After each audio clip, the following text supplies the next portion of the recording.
in first place, yeah, that's how I'm living. I'm with it till they digging up my grave. Eating all the things up on my plate. Game face when I step up in the place. I was born and when I watched me elevate.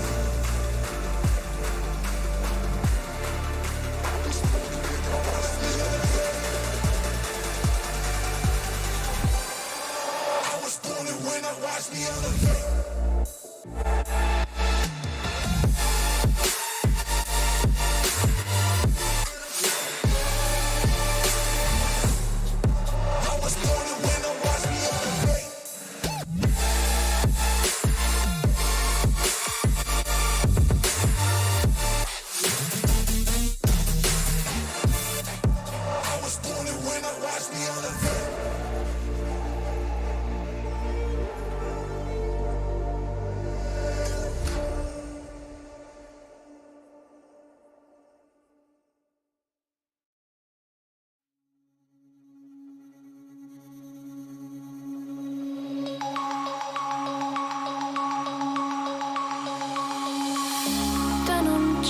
Broken dreams in my pocket.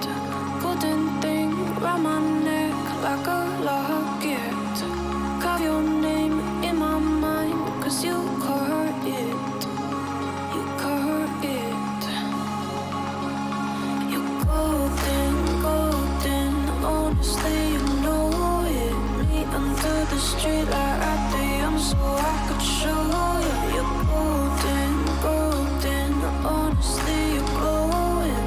Me under the mezzanine, just so that I could show you. You're golden. Hey, you're golden. You're golden. Hey, you're golden. Golden.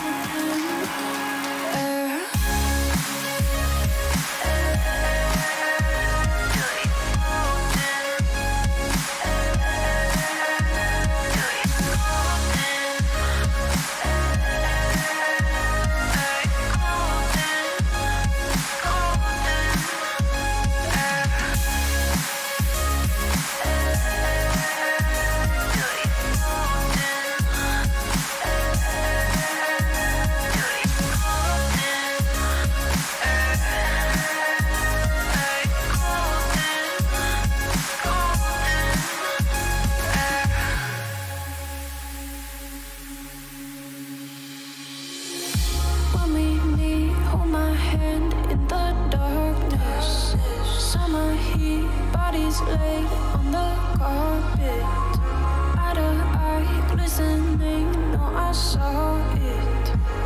I saw it. You're golden, golden. Honestly, you know it. Me under the street light at the young, so I could show you. You're golden, golden. Honestly, you're glowing.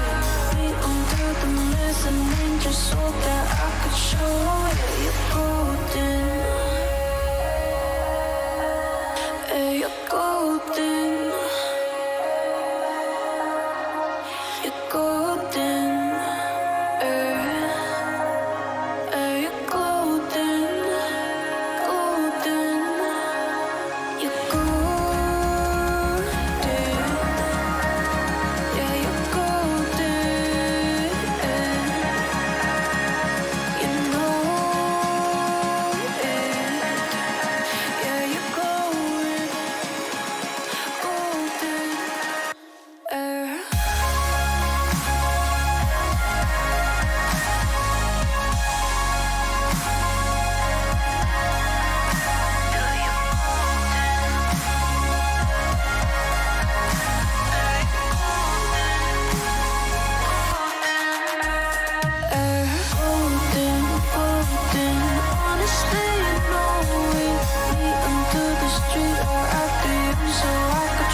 when I aim up, elevating that game up, stepping up to the competition.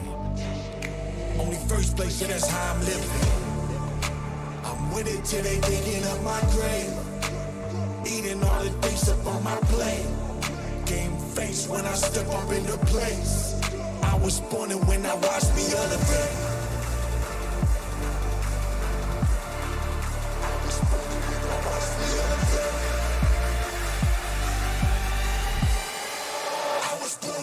Watch me elevate.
Getting hype when I aim up, elevating that game up, Stepping up to the competition. Only first place, and that's how I'm living. I'm with it till they digging up my grave. Eating all the things up on my plate. Game face when I step up into place. I was born and when I watched me elevate.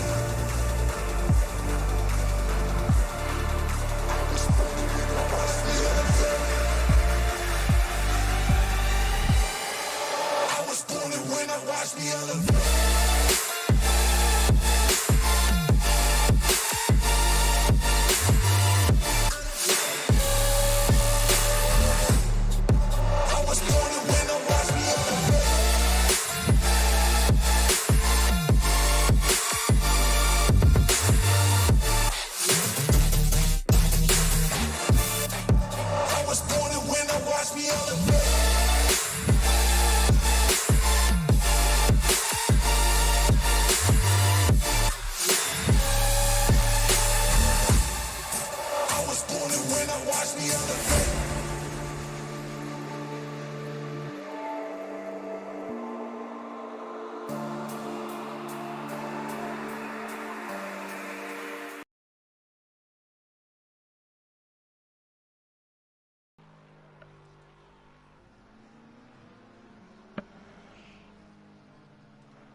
Good evening, ladies and gentlemen, and welcome to SimPlay Motorsport. We are live for the next round of the Pro Series here for round 15 and 16 of the championship here at the home of British Motorsport. We are at Silverstone for the next round of the championship, and joining me in the commentary box for a special night tonight is my father and my co-commentator for the evening, Kelly Davis. How are you doing, Dad? It's been a while since it's had you in the commentary box, but we couldn't ask for a better round here at Silverstone for the next round of the Series of the Pros. And how are we doing this evening? Mate, I'm good, and fantastic to be back. Good evening, everyone, and it's been a wet week at Silverstone, hasn't it? It has indeed. The weather has not been great around here, and a circuit that really is difficult in the wet conditions, especially with the curbs. Before we get into obviously the drivers and tonight's racing, we do want to say firstly, if you like what you see here, please hit that like button, subscribe to the channel, and hit the bell to be notified so you don't miss anything here at SimPlay Motorsport. But we are here at Silverstone, Dad, for the next round of the season. Yep. And what a track we come to, the British circuit, home of British F1 and motorsport in general, and such an iconic track. Loads of history, loads of interesting and fantastic corners as well, and with it high speed layout and fast corners and a couple of slow corners, it's definitely a challenge for the guys, isn't it? Absolutely, a bit of everything I feel with Silverstone.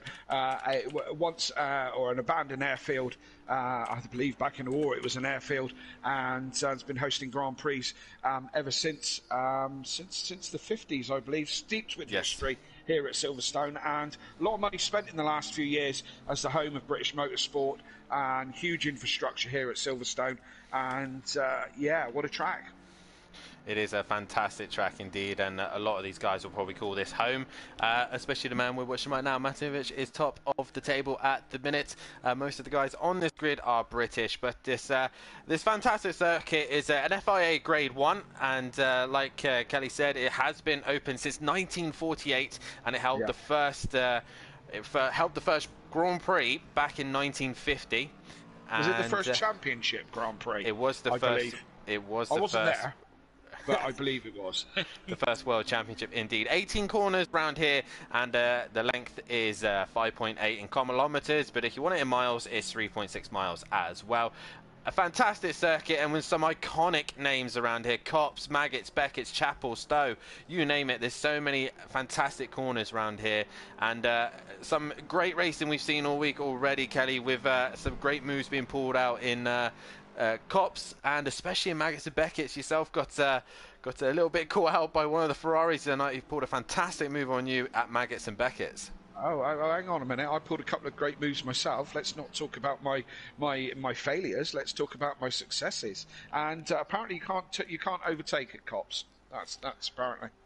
Well, I think the boys here have definitely proven that wrong. Yeah, absolutely. I just referenced Christian Horner there on that one. If he's watching this evening, good evening, Christian.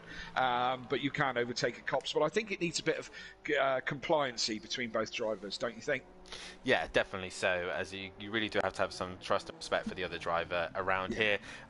As we're looking at the circuit as well, we've got a variety of different cars here, especially in the Pro. We've got Ferraris, Audis, Lexus, Honda, and we've even got the Bentley as well. We should hopefully have a Porsche of Gary 131 later on, and we're still missing David as well.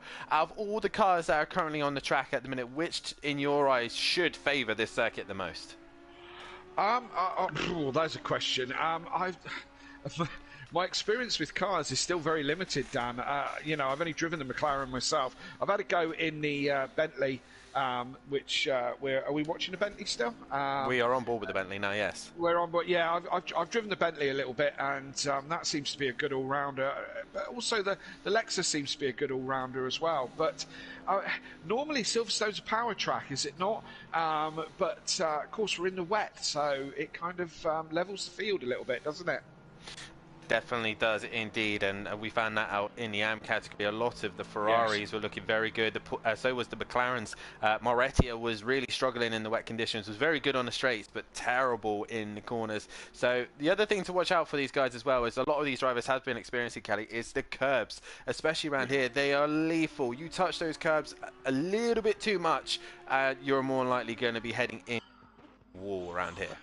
I think, again, it depends on how your car's set up. I mean, my McLaren I was running quite a lot of the curbs into Maggots and Beckett's. I was certainly up on the curbs all the way through there. Do you know what I mean?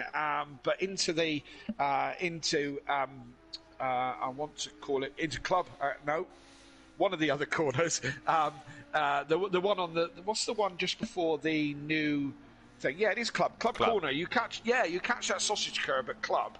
And you're going to the wall, big high sausage curb, which is going to be the same for everyone, regardless wet or dry. But again, I think it's how you set your car up, to be fair. But some ride curbs better than others. Indeed they do, and we expect the Bentley to definitely enjoy riding the curbs. A car that definitely abuses the curbs like there's no tomorrow. A quick run through of tonight's format then. So currently the guys are in the middle of a free practice session. This has been going on for the last hour, and they've just been dialing their cars in. As we can see, the track conditions at the minute are wet. Air temperature is set to 19 degrees, while track temperature at the minute is at 23 degrees, and we've got a slight wind of 2 kilometers. As these guys are just trying to just dial in for the race, and it looks like the rain is going to be easing off in about half an hour time. So they're in the mixture between what AM and Pro-Am had. Pro-Am was damp. We're now in the wet conditions here tonight. So they're in pre-practice. We will have a 1-minute qualifying session. That is truly just because, for the streaming purposes, me and Kelly can get ourselves back into the commentary box with no issues. Yep. We'll then go into a race 1, where the race 1 is based on the reverse grid order of the championship. So we will run through the championship in a minute, and then I will run through the grid order for race 1. Once race 1 is complete, the guys will have a 10-minute practice session again. We'll go into a break, and we will come back with possibly the podium drivers from race 1 and have a discussion and see how their race went on. They'll then lead into a 15-minute qualifying session to take pole position and possibly that extra point. All points matter here at SimPlay Motorsport, right down to the wire, as they will then get themselves ready for another half-an-hour race in race 2, where they must serve a tyre change in the pit stop, but they cannot refuel. These guys are stuck with the fuel. They need to make sure they get that right, and that will be the end of Pro Night. But definitely an iconic circuit here, and in your eyes, Callie, we're seeing the drivers at the minute on track.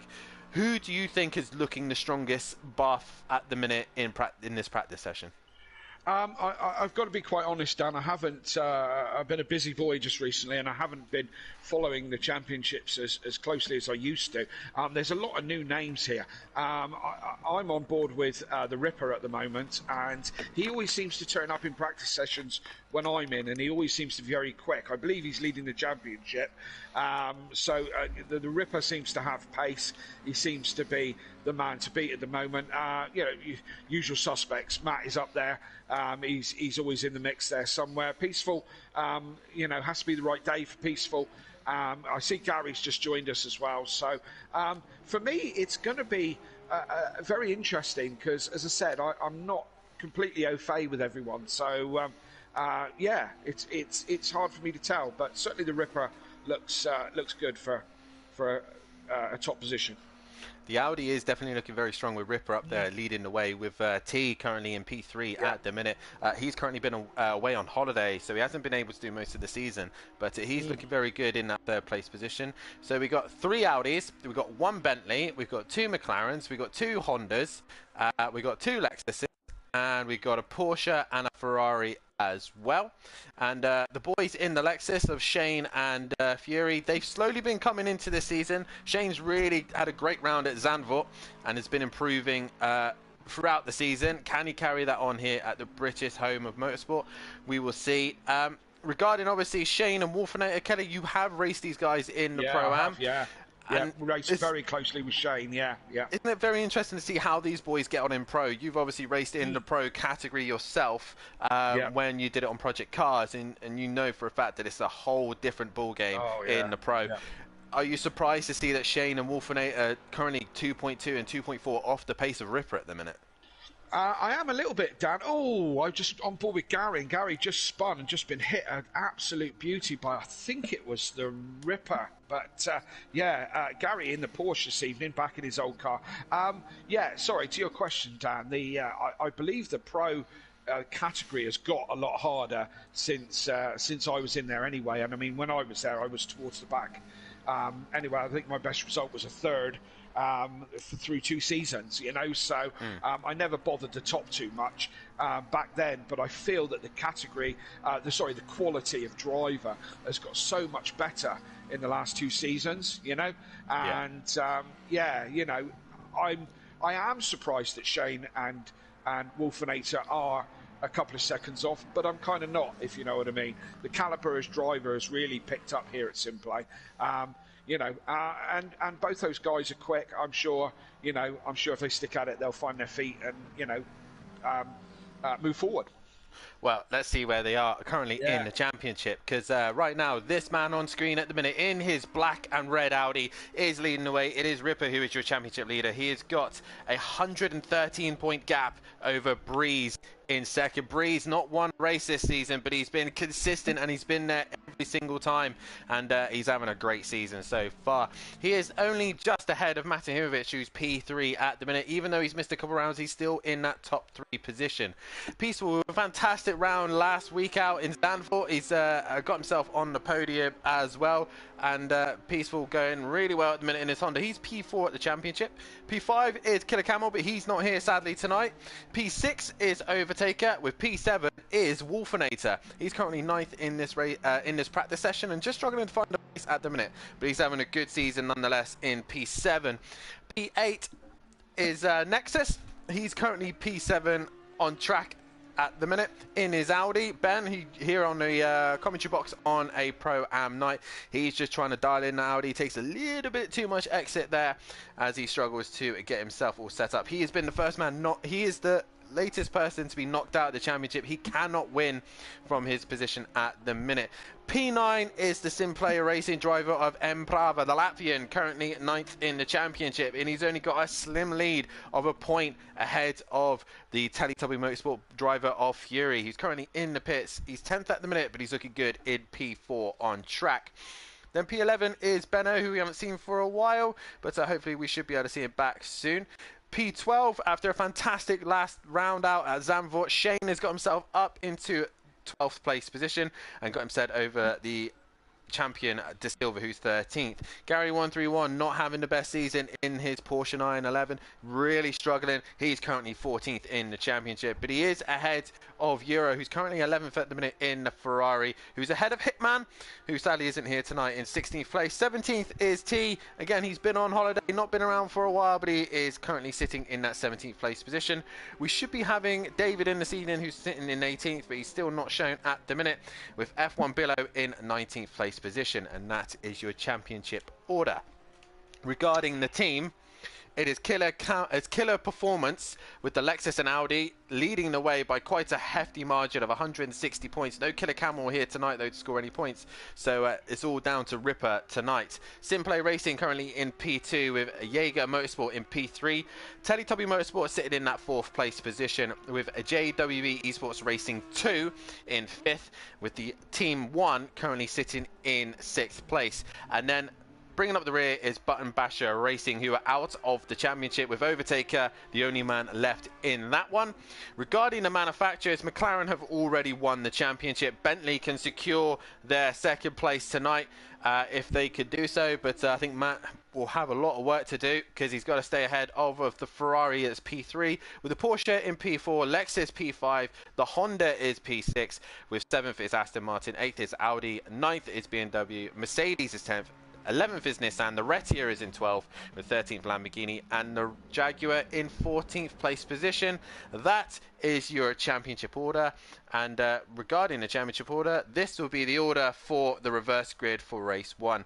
David would have been on pole, but he's still not here at the minute, so it will be T who will be on pole position. Starting alongside him will be Euro, with Gary starting in 3rd. Shane will be in 4th. 5th will be Fury. 6th will be Emplava. 7th will be Nexus.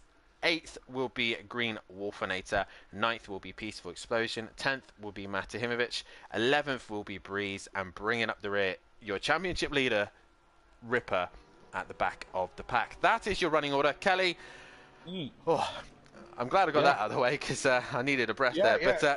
But yeah, there's lots of information to take in. Obviously, another thing to take into consideration, we lost to Silver earlier on this season. He's been struggling to get back into the lobbies in time. Matt missing a couple of rounds, and Overtaker missing a couple of rounds as well. So Ripper has not really had a title contender this season. He's really been on a roll here at SimPlay Motorsport. But obviously, you know yourself, especially with the likes of Matt and Overtaker, what they can do when they do a full season. Do you think next season, if both of them can complete the season, can they really take the fight to Ripper? Well, yes. Overtaker is definitely no slouch. He's had great success here at SimPlay. And Matt doesn't give up, does he? Matt, again, has had great success and knows his way around the racetrack. Yes, I do think they could put a full season together. Yeah, they could take it to the Ripper, absolutely. There's a couple of... I'm on board with Gary at the moment, who's looking good in the Porsche, but the Porsche is a handful, isn't it? And I've said it about Gary before. He's one of those natural drivers. He doesn't have to work too hard at being able to drive, as he just has a spin, just as I'm talking. Perfect, thank you, Gary. There's... don't count out the likes of Fury. Fury put a season together. I've always had faith in Fury being one of the young guns that could put something together. But again, you talk about Breeze. Did you say he hasn't had a win this season? Hasn't had a win, but he's second in the championship. Right up there in the championship. Yeah, consistency is the key, isn't it? And if Matt... Actually, his best result is only a 3rd. Yeah, well, there you go. And, if Matt, consistency is the key, and I've always said that, I've been known for that. And, yeah, if Matt and Overtaker can put a full season together, then absolute championship contenders for next season. We'll put it into this perspective. I've just got the results from the whole season so far.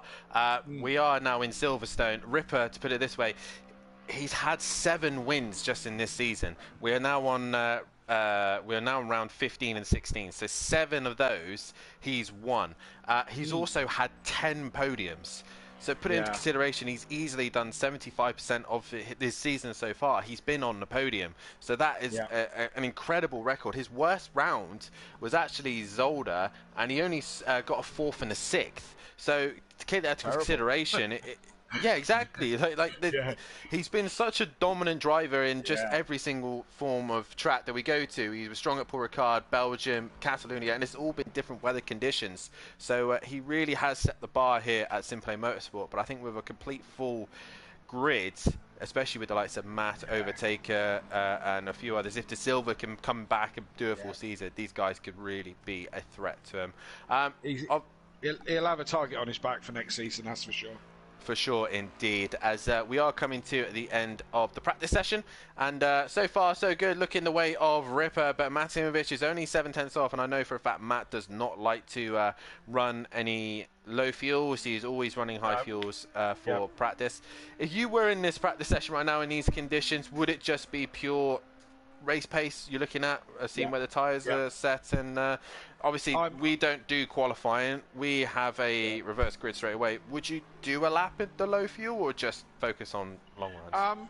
I've not been known for my low fuel runs. I've not been known for my pole positions either. If anybody who's followed my career over here at SimPlay knows I'm not a strong I've never got strong pace. I'm not a qualifier. I'm a consistent race pace. So for me, no, I always run full fuel, get to know the car in full fuel, and work with what you got. So I have the same philosophy as Matt on that one, really. And regarding the circuit as well, obviously we're going to have a very packed race one, 30 minutes, pretty much a sprint for these guys.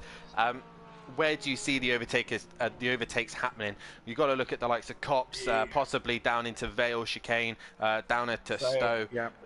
There's so many different places to overtake, and with the wet conditions as well, it might favour different cars. Absolutely, and I think there's a chance, as you say, into Vale, Stowe. It's a funny one. You've got to get the traction. There's a couple of places. You get the traction out of the village, out of Aintree. You've got to get traction down there. Coming into Brooklands is a big, wide open corner, but it's very easy, as a couple of people have done in the past, to overshoot and go straight into the gravel. Down into Vale, absolutely, but you've got to be right on the back through Stowe. You have to be right on the back of your opponent to throw one down the inside into Vale. Up into the village as well, as you come through the new section.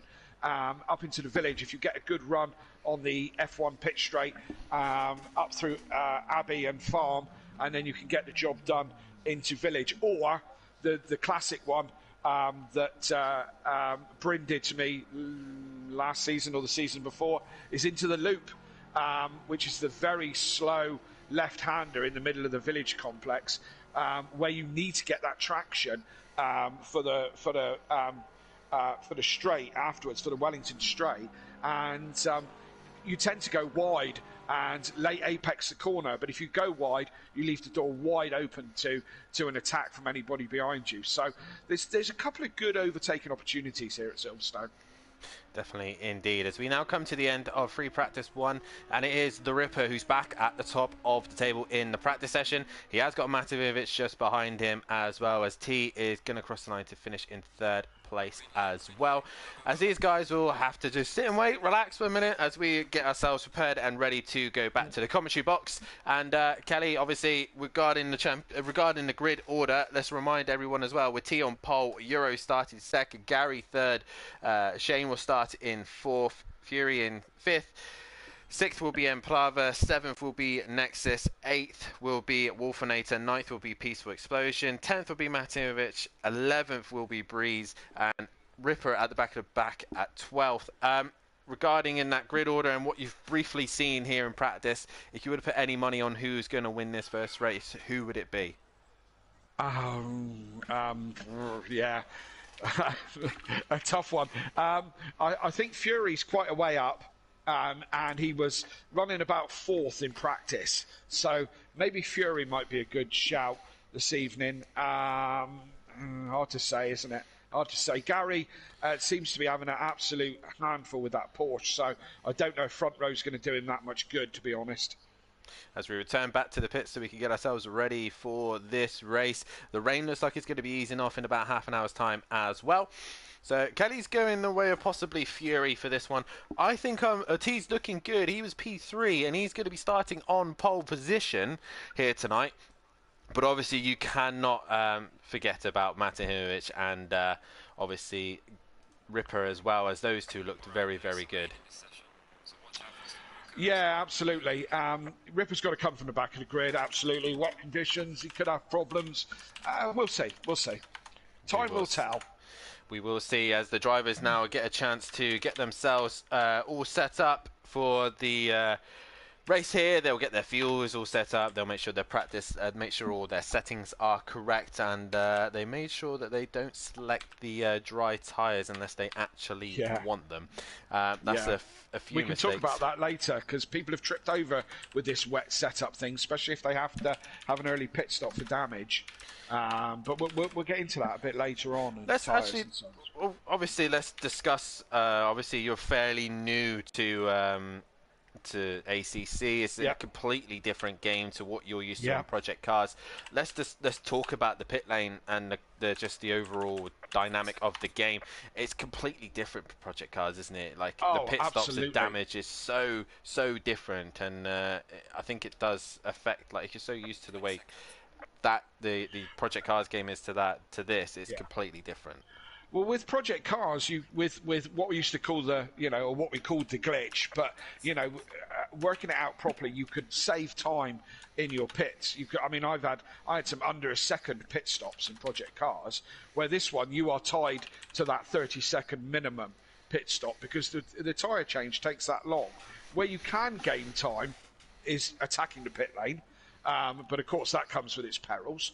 But you can gain time by hitting your marks perfectly, dropping your engine, and so on and so forth. And I've had quite a few good pit stops, but there's not as much to be gained as there was in Project Cars. So and as I was just talking about pit stops, if these guys come in for a damage early, the pit crew will change their tyres to whatever they've allocated. So obviously allocated to a set of wets. Yeah. Now, if they don't then reset that on their dashboard, then they'll get dries when they do their mandatory pit stop. Am I explaining that correctly? Does that sound like correct. It makes sense? Yes. Yeah. So a few people have been caught out by this one, and me being one of them in the early days. If you come into the pits early, you do damage. They put the wet tyres on. They then reset to putting dries on the next time that you come into the pits. So, if anyone comes in for an early pit stop, they've then got to reset and put and allocate wet tyres again. Indeed. Right, so let's look at this order, make sure the pros have managed to nail this one. They have so far. It is T who is at the front of the pack. It then should be Euro behind him in his Ferrari. It is indeed. Then we should have Gary 131 in his Porsche, and so it is. We should then have the first of the Lexuses of Shane behind him. As I'm trying to select Shane, there he is. There he's in the correct position. He should have his teammate right behind him with Fury in front of M. Brava, which I believe he is as well, of the Honda. Yep. He should then be ahead of Nexus in the green Audi, and he is indeed. Nexus trying to stick to the back of M. Brava as much as possible so that he can keep that gap on him. Then we got Wolfinator in the green McLaren, who's just behind him, and so it is. Then we should have Peaceful Explosion, which we do. Then we have the top three of Matahimovic, Breeze, and Ripper, and the pros have managed to nail it first time. Well done, guys. And how much of a preparation is this right now for these guys? Making sure the tyre temperatures are correct, make sure the pressures are correct, and obviously making sure that their brakes are all ready to go for the start of the race, because the worst thing you could have is cold brakes at the start of a race. Absolutely. I presume it's what everyone does, but I keep my foot pretty much jammed on the brakes for most of the warm-up lap. Get my brakes in the green, so when we go green and when we start the race, that I've got nice warm brakes. Keeping the tyres temperature is easier in the wet, I found, than it is in the dry. But yes, they'll be wanting to do their preparations to make sure everything is set. Very quickly, we have a poll on the go, don't we? Race 1 winner, there's a poll on the go, and we've got some people. We've got loads of people in the chat this evening. If you've got something to say, put it in the chat this evening. Say hello, say, how you're feeling, whatever you like, really. But there is Fury's granddad, Aidan Bennett in there as well. I spoke to you, Aidan, for some time. Bruno in there. Good evening, Bruno, at PN Motorsport. He's normally here doing some commentary. Good evening to all you guys. Let's hear your comments in the chat. As so far it's gone the way of Matovic on who you think is going to be a winner of race 1. T backs up the pack. It is Audi versus Ferrari on the front row. T and Euro at the front. Matimovic, Breeze and Ripper have got a lot of work to do here. We are here ready for round 15 of the season. We are here at Silverstone, the home of British motorsport. Who is going to be leading into Cops first as they come to the start-finish line, beautifully lined up in double file. This is what we love to see from the pros as they come to the start-finish line. Who is going to be the leader into turn 1? The race has been initialized. We're about to go green here at Silverstone as T gets a fairly decent start, but Gary right on the rear of him as Euro looks to the outside. They're going to go side by side through Cops, but he should have the advantage. All these guys managed to negotiate Cops relatively cleanly as they head towards Maggots and Beckett, but it is T who leads into Maggots and Beckett. Euro still in that second place position, with Gary 131 ahead of the Lexus duo as we just tried to change camera. That's Euro. Euro's round. He was nudged by whoever he was behind him, or certainly pushed on. I know it was Fury or Gary or one of those was pushing him on. But I don't know if he lost it under his own, lost it himself or what. But it's given T a chance to get away a little bit. It has indeed, and Fury's already jumped Gary and Shane. So Fury's had a flyer of a start. Can he hunt down T now as we're on board with Shane? And Shane is looking to try and get onto the back of Gary 131. Meanwhile, Nexus is really pressurising the back of Emplava as they head into the Vale chicane, but relatively clean other than Euro dropping it. Meanwhile, Ripper has dropped right off the back. Was he involved in any of that incident in front? He's got a slight bit of damage to the front of his car. Yeah, he could have well been involved in something. Euro's right at the back, but Ripper, he's he's a half a second off the back of this pack, halfway around the lap. So has he had an incident, something we missed? Could be. Breeze in the pits. Breeze is in the pits. Was he involved in that incident? He has got possibly damaged that car. Meanwhile, we're on board with Matijevic, who's going side by side with one of the Pro-Am boys being promoted up into Pro. It is Wolfenator, who's been fantastic this season. Can Matt get past the McLaren? He can't quite do it around the outside. That car has got great traction. Meanwhile, Peaceful Explosion in the Honda has got a great run through Aintree there as Wolfenator goes wide. Do not want to be on the curb, and Matt will say, thank you very much. I will go down the inside and take that position. Will Peaceful now try and go on the inside of Wolfenator? No, he thinks better off it, and Wolfenator goes wide though. That's going to open the door for Peaceful to come around the outside, which is doable, but he's not quite far enough alongside. Yeah, he was going to pull a George Russell there and Buffalo Girls round the outside, but he hasn't got a Formula 1 car. It wasn't quite so possible. Pit lane is now open, but obviously the pit window is not open. That should open around 20 minutes left of the race, but all these guys relatively in good order form now as they're trying to keep themselves out of trouble. But it is T who still leads the way after lap 1. Fury is catching onto the back of Gary's dropped it. He's dropped it on the exit of curbs and he's in the wall and he's struggling to get going again. That's the end of that. That's gonna. He's gonna. Peaceful's off. Peaceful's off in the middle of those corners there. Where are we? Maggots and Beckett's, aren't we? He's gone round as well. Yeah, Peaceful's gone round as well. So a few guys dropping back. I could have done with a bit of this luck on Tuesday night with these many front runners dropping off. Would have been handy indeed, as this is just helping Matt out even more as he's slowly working his way through. His main rival at the minute was Breeze, and he was returned to the pit. So I don't know if Breeze was having car issues or he got didn't ready up in time. But right now there's a great scrap here for 4 cars. I'm watching that one as well. I was going to say there's a great scrap here between Emplava leading these, Shane's right in the mix, Nexus, and Matimovic, and Wolfenator is going to be back on the back of this in a minute as they all take some very interesting lines, and you don't want to be out there very often either, because that one will spin you around out there. So, but Emplava's just beginning to stretch away from this little battle as they come into the village complex.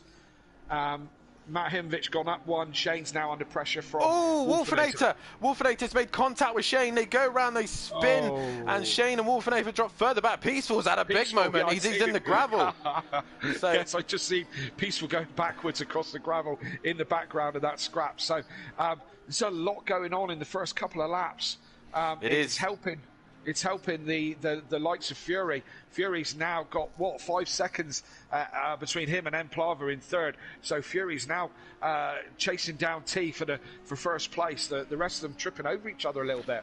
T is actually pulling away from Fury. He had a 1.2 gap after the first lap. Is now coming across the line. They're 1.8, so he's slowly creeping away from the Lexus of Fury, but he'll be happy that he's sitting in that second place position. Matt will be more than happy. He's up into 5th place, but his main rival is Ripper, and he's just behind him with a damaged car. So Ripper is already flying onto the back of him. Nexus has gone very wide at Cops, and Matt will be loving that. But a reminder as well, the track limits is 2 wheels on the curb, but in the wet conditions, the game seems to be a little bit more friendly to you.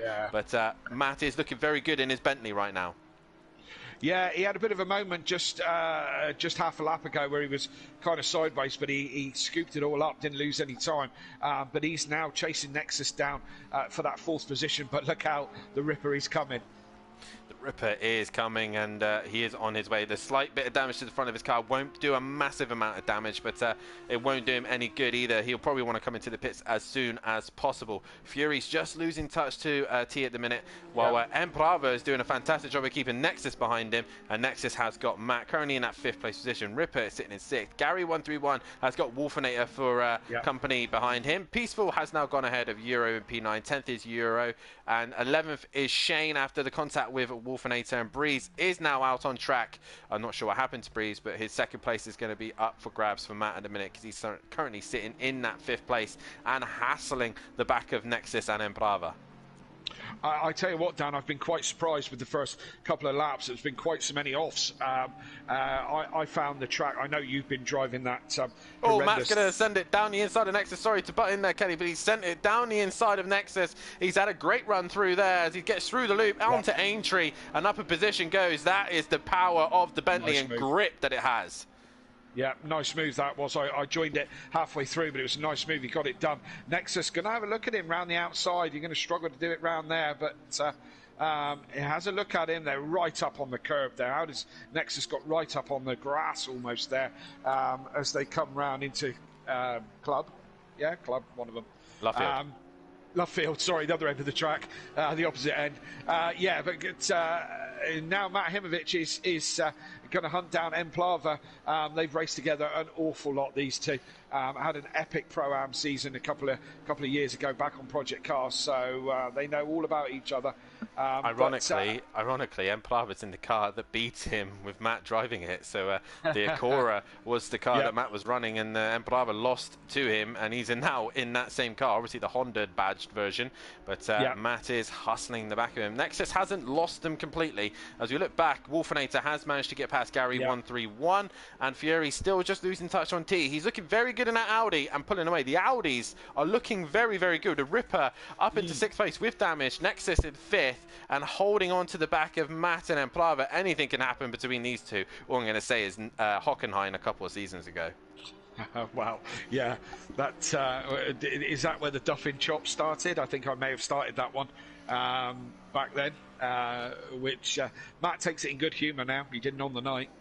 As Emplava looking to make sure he gets good traction and exit as he goes through Club, but Matimovic is hustling the back of that Honda. Ripper just taking a little bit of track limits in the background, but he is slowly creeping onto the back of these guys. He doesn't necessarily need to push his way through at the minute, as the pit window will open very shortly. Will he opt to go for the undercut, come in early, get the damage repaired and go out as fast as he can, as Matt looks to the outside of Farm, go into Village. No. Sorry, Dan. Sorry, I thought he was going to throw it up into the loop. Exactly what I was saying. Look, Matt's tried to get the traction. You've got to get the traction out of that corner. Otherwise, you're a sitting duck down that straight. So you can see that Emprava knows that the Honda isn't very good in a straight line. He's defending the inside going into Brooklands, as Matt's going to try and go around the outside of Brooklands. If you can get that job done around the outside, you'll have the inside for Lovefield, but he's not quite far enough alongside, and he'll have to try and go around the outside. But again, he's not far enough alongside. Emprava's got him covered so far as they now head towards Woodcut. But here comes Nexus and Ripper as they head towards the start-finish line. Well, all this is going on. Fury and T are just disappearing into the distance. Great bit of defending from Emplava there. He's obviously taken a leaf out of the KLF defending book, because he put his car in exactly the right place. He knew he was struggling down the Wellington Straight, so he put it on the inside, try and Mac to go round the outside, and then straight. Speaking of Emplava, he's dropped it at Cops.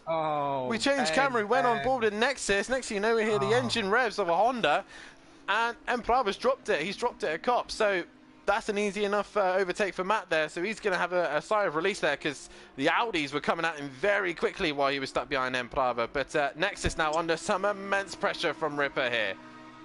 The commentator's curse, Dan, it's real. I've always said it, and it is. I start bigging up Emplava, he falls off the track. You know, it's a real thing. Commentator's curse. He was driving beautifully, made a great defence from Matt there, and then, yeah, just handed it to him on a silver plate, really. I'm on board with Ripper, watching him chase down Nexus at the moment, because I think that's probably the closest battle on track right at the moment. We've got quite a bit of field spread other than that right at the moment. Yeah, this is a great fight between two Audi drivers, and Ripper is looking for any opportunity to find his way past Nexus, and right now it is holding him up. He wants to clear that car as quickly as he can. The pit window has opened. We shouldn't have any issues with pit entry or exits, not that I know of so far this week, but we'll keep an eye on that one. But who would bail into the pits first? Fury is lost quite a bit of time to T at the minute, so T in no man's land and quite enjoying the free air at the minute as Fury's trying his best to get onto the back of him. Well, Matt with clean air, can he cash onto the back of Fury as Nexus and Ripper? If you're in Ripper's position right now, Kelly, would you opt to pit now? Yeah, possibly. I mean, he's cruised up behind Nexus, and you know, he seems to be just pinned there for a minute. We certainly found, I found on Am Night that the undercut was working. I went into the pits very closely followed by, I was being very closely followed by two cars, and I got out in front of both of them when the pit stops, and by some margin, one of them. So the undercut does work here if you get it right. But saying all that, Nexus has gone in the pits anyway. So Ripper was following right behind him, looking like he was going to go into the pits, and he decided to do the opposite of what he was going to do. So if he came in, he was going to stay out. If he stayed out, he was going to come in. So the leaders carry on as it were. The top three stayed out. Why not? They got comfortable clean air. They don't need to worry about pitting. Ripper now with clean air, even with the slight bit of damage, and he hasn't got another Audi in his way. What can he do? Can he creep onto the back of Matt here and give him a headache? As Fury and T really need to start thinking about the two drivers behind them, because they are going to be hustling them towards the end. I think it's going to depend on exactly how much damage the Rippers is carrying and what kind of speed he had in his pocket. I find with this, again, it's probably part of my driving style. If my car's damaged, then I'm in real big trouble. Nexus has got a. Who's that? He's got a 30-second stop go for speeding in the pit lane. Can't get around that one. Rule 1, get it stopped. Yeah, get it stopped in the pits, as he will have to serve that, and it's just a painful one. As Gary and Peaceful come out the pits together, and Peaceful jumps Gary. Whoa, just in time though. Just in time indeed. Yeah, they weren't close on track, so I wonder if Gary fixed some damage or whatever. Now they're really close. These guys know each other very well. They've been part of the SimPlay family for ever, before even you and me, Dan. So some of the original SimPlay starters, so they know how to race each other. That's for sure.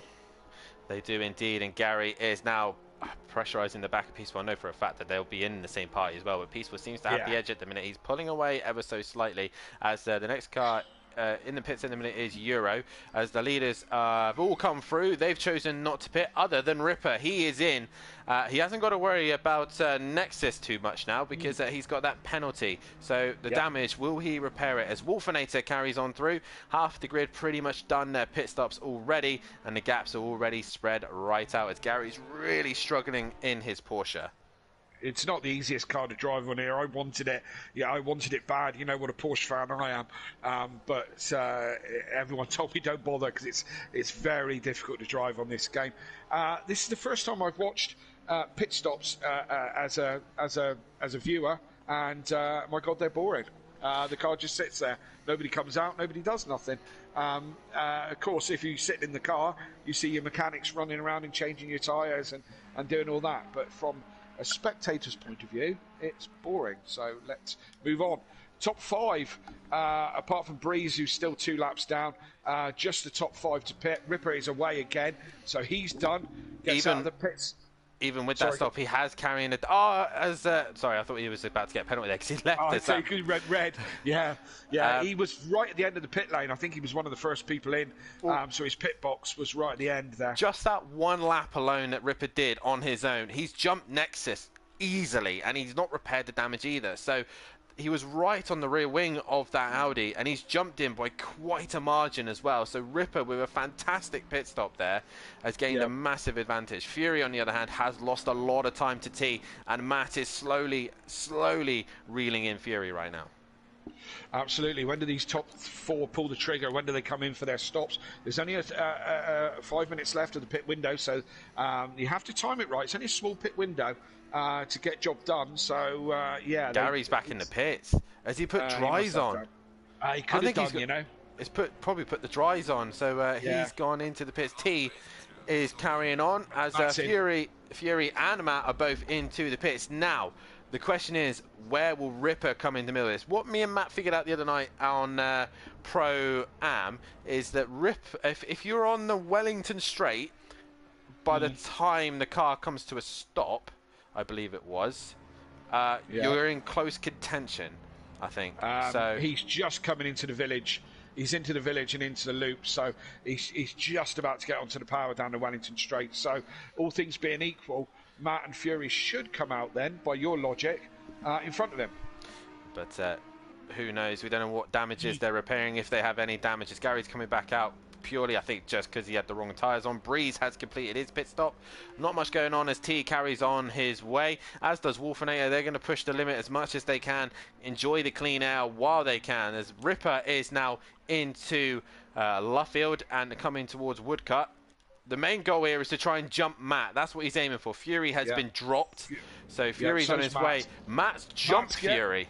He has, Matt's jumped Fury in the pit stops. Where's Ripper? He's on the main straight, so they're going to come out. They're going to come out reasonably comfortably. Certainly, Matt is, and so is Fury. But look, how Ripper has Fury is lost? Right there. How has Fury lost so much time? I don't quite understand that, because he could have missed his marks, or he could have been repairing some damage. But we don't think he had any. Did he miss his marks? Possibly. Did he have to back up? Yeah, possibly. It's easily done. Yeah, it is easily done. So Fury might have just missed his marks ever so slightly, but Fury is still in that third place. But he has got Ripper coming to hunt him down. I say he's in third. Technically, he's in fourth place at the minute, but a net third overall. T currently going into Luffield at the minute and is looking to come into the pits. Yes, he is, and it's been easy so far for him. No stresses so far. Can he nail the pit stop? He's slowing right down, but that might catch him out, because the other guys will be flying at the minute. And Wolfenator, the last man yet to pit. The closest fight at the minute is Fury versus Ripper, and Fury's not a million miles away from Matt either. No, and I think Fury will be disappointed by that. Knowing Joe how we know him, I think he'll be disappointed. I would be. Yeah, I definitely would be as well. So T had a gap of roughly 6 seconds when they did come to the pits. So Fury was in second place. Matt's made a lot of time, so T, with that slow entry, might have put himself in jeopardy to Matahimovic, but either way, we will stop the poll there. 14 votes, and most of you have gone for Matt on this one, and T is looking good for it at the minute, but it's going to be close, as Ripper is right on the rear wing of the Lexus. Wolfenator's in. Wolfenator's in. T hasn't moved yet.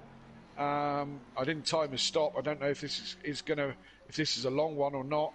Well, Matt is on the exit of Luffield right now. He's now heading into Woodcut, and T was in the lobby quite early as well, so he's at the end of the pit lane. He has been dropped. But Matt is up to speed. He comes up to Cops. This is going to be very close, as T is off the power. He's down the straight. This is going to be very close into Baggett and Beckett. Matt is right on the rear wing of the Audi. Whatever Matt has done in the pit stops, it's helped him out massively here. And Matt is right on the rear wing of T as we go into the final stages of this race with only 11 minutes left to go, as Ripper now really hustling the back of Fury as they're headed towards Maggots and Beckett's. But Matt with a fantastic pit stop, but he's flashing the back of T there, telling him, look mate, I'm coming for that position whether you like it or not. But T's been looking fantastic out in the front all on his own. Yeah, Matt should be sensible here. Matt came out of the pits with so much speed. I thought he was going to have a look at T coming out of the pits, but Matt doesn't need to be silly here. Do you know what I mean? We've got 10 minutes left of the race, and he's certainly got pace. I think he's going to get him. It's just a case of being patient. Here he goes. Matt's down the inside now, and job done as Matt goes a bit wide. You say that he was off track limits. There was abused there by Matt. He had to go off the track to get the job done, but T had to make it avoid an accident because Matt was having his own slide. But reminder as well, T is still trying to get his pressures up to temperature as well. He's just come out of the pits on cold tyres, so he's probably struggling to get that car working again. But he was looking good out on his own. Can he get that pace back and try and work his way past Matt? Meanwhile, Fury and Ripper are still going at it, and Ripper still not found a way through. I'm guessing that who had the penalty? That was 57. Nexus. I presume that's that has been cleared. Yes. Yeah, he accidentally pressed the pit limiter twice. The rest is history. There we go. That's why. Also in the chat, Sutty Apex. I tuned in and to hear a familiar voice. Hello, Kelly lad. Hello, Sutty lad. How you doing, lad? You all right? Champion. My old teammate, Sutty Apex. What a guy. Can't drink, but what a guy.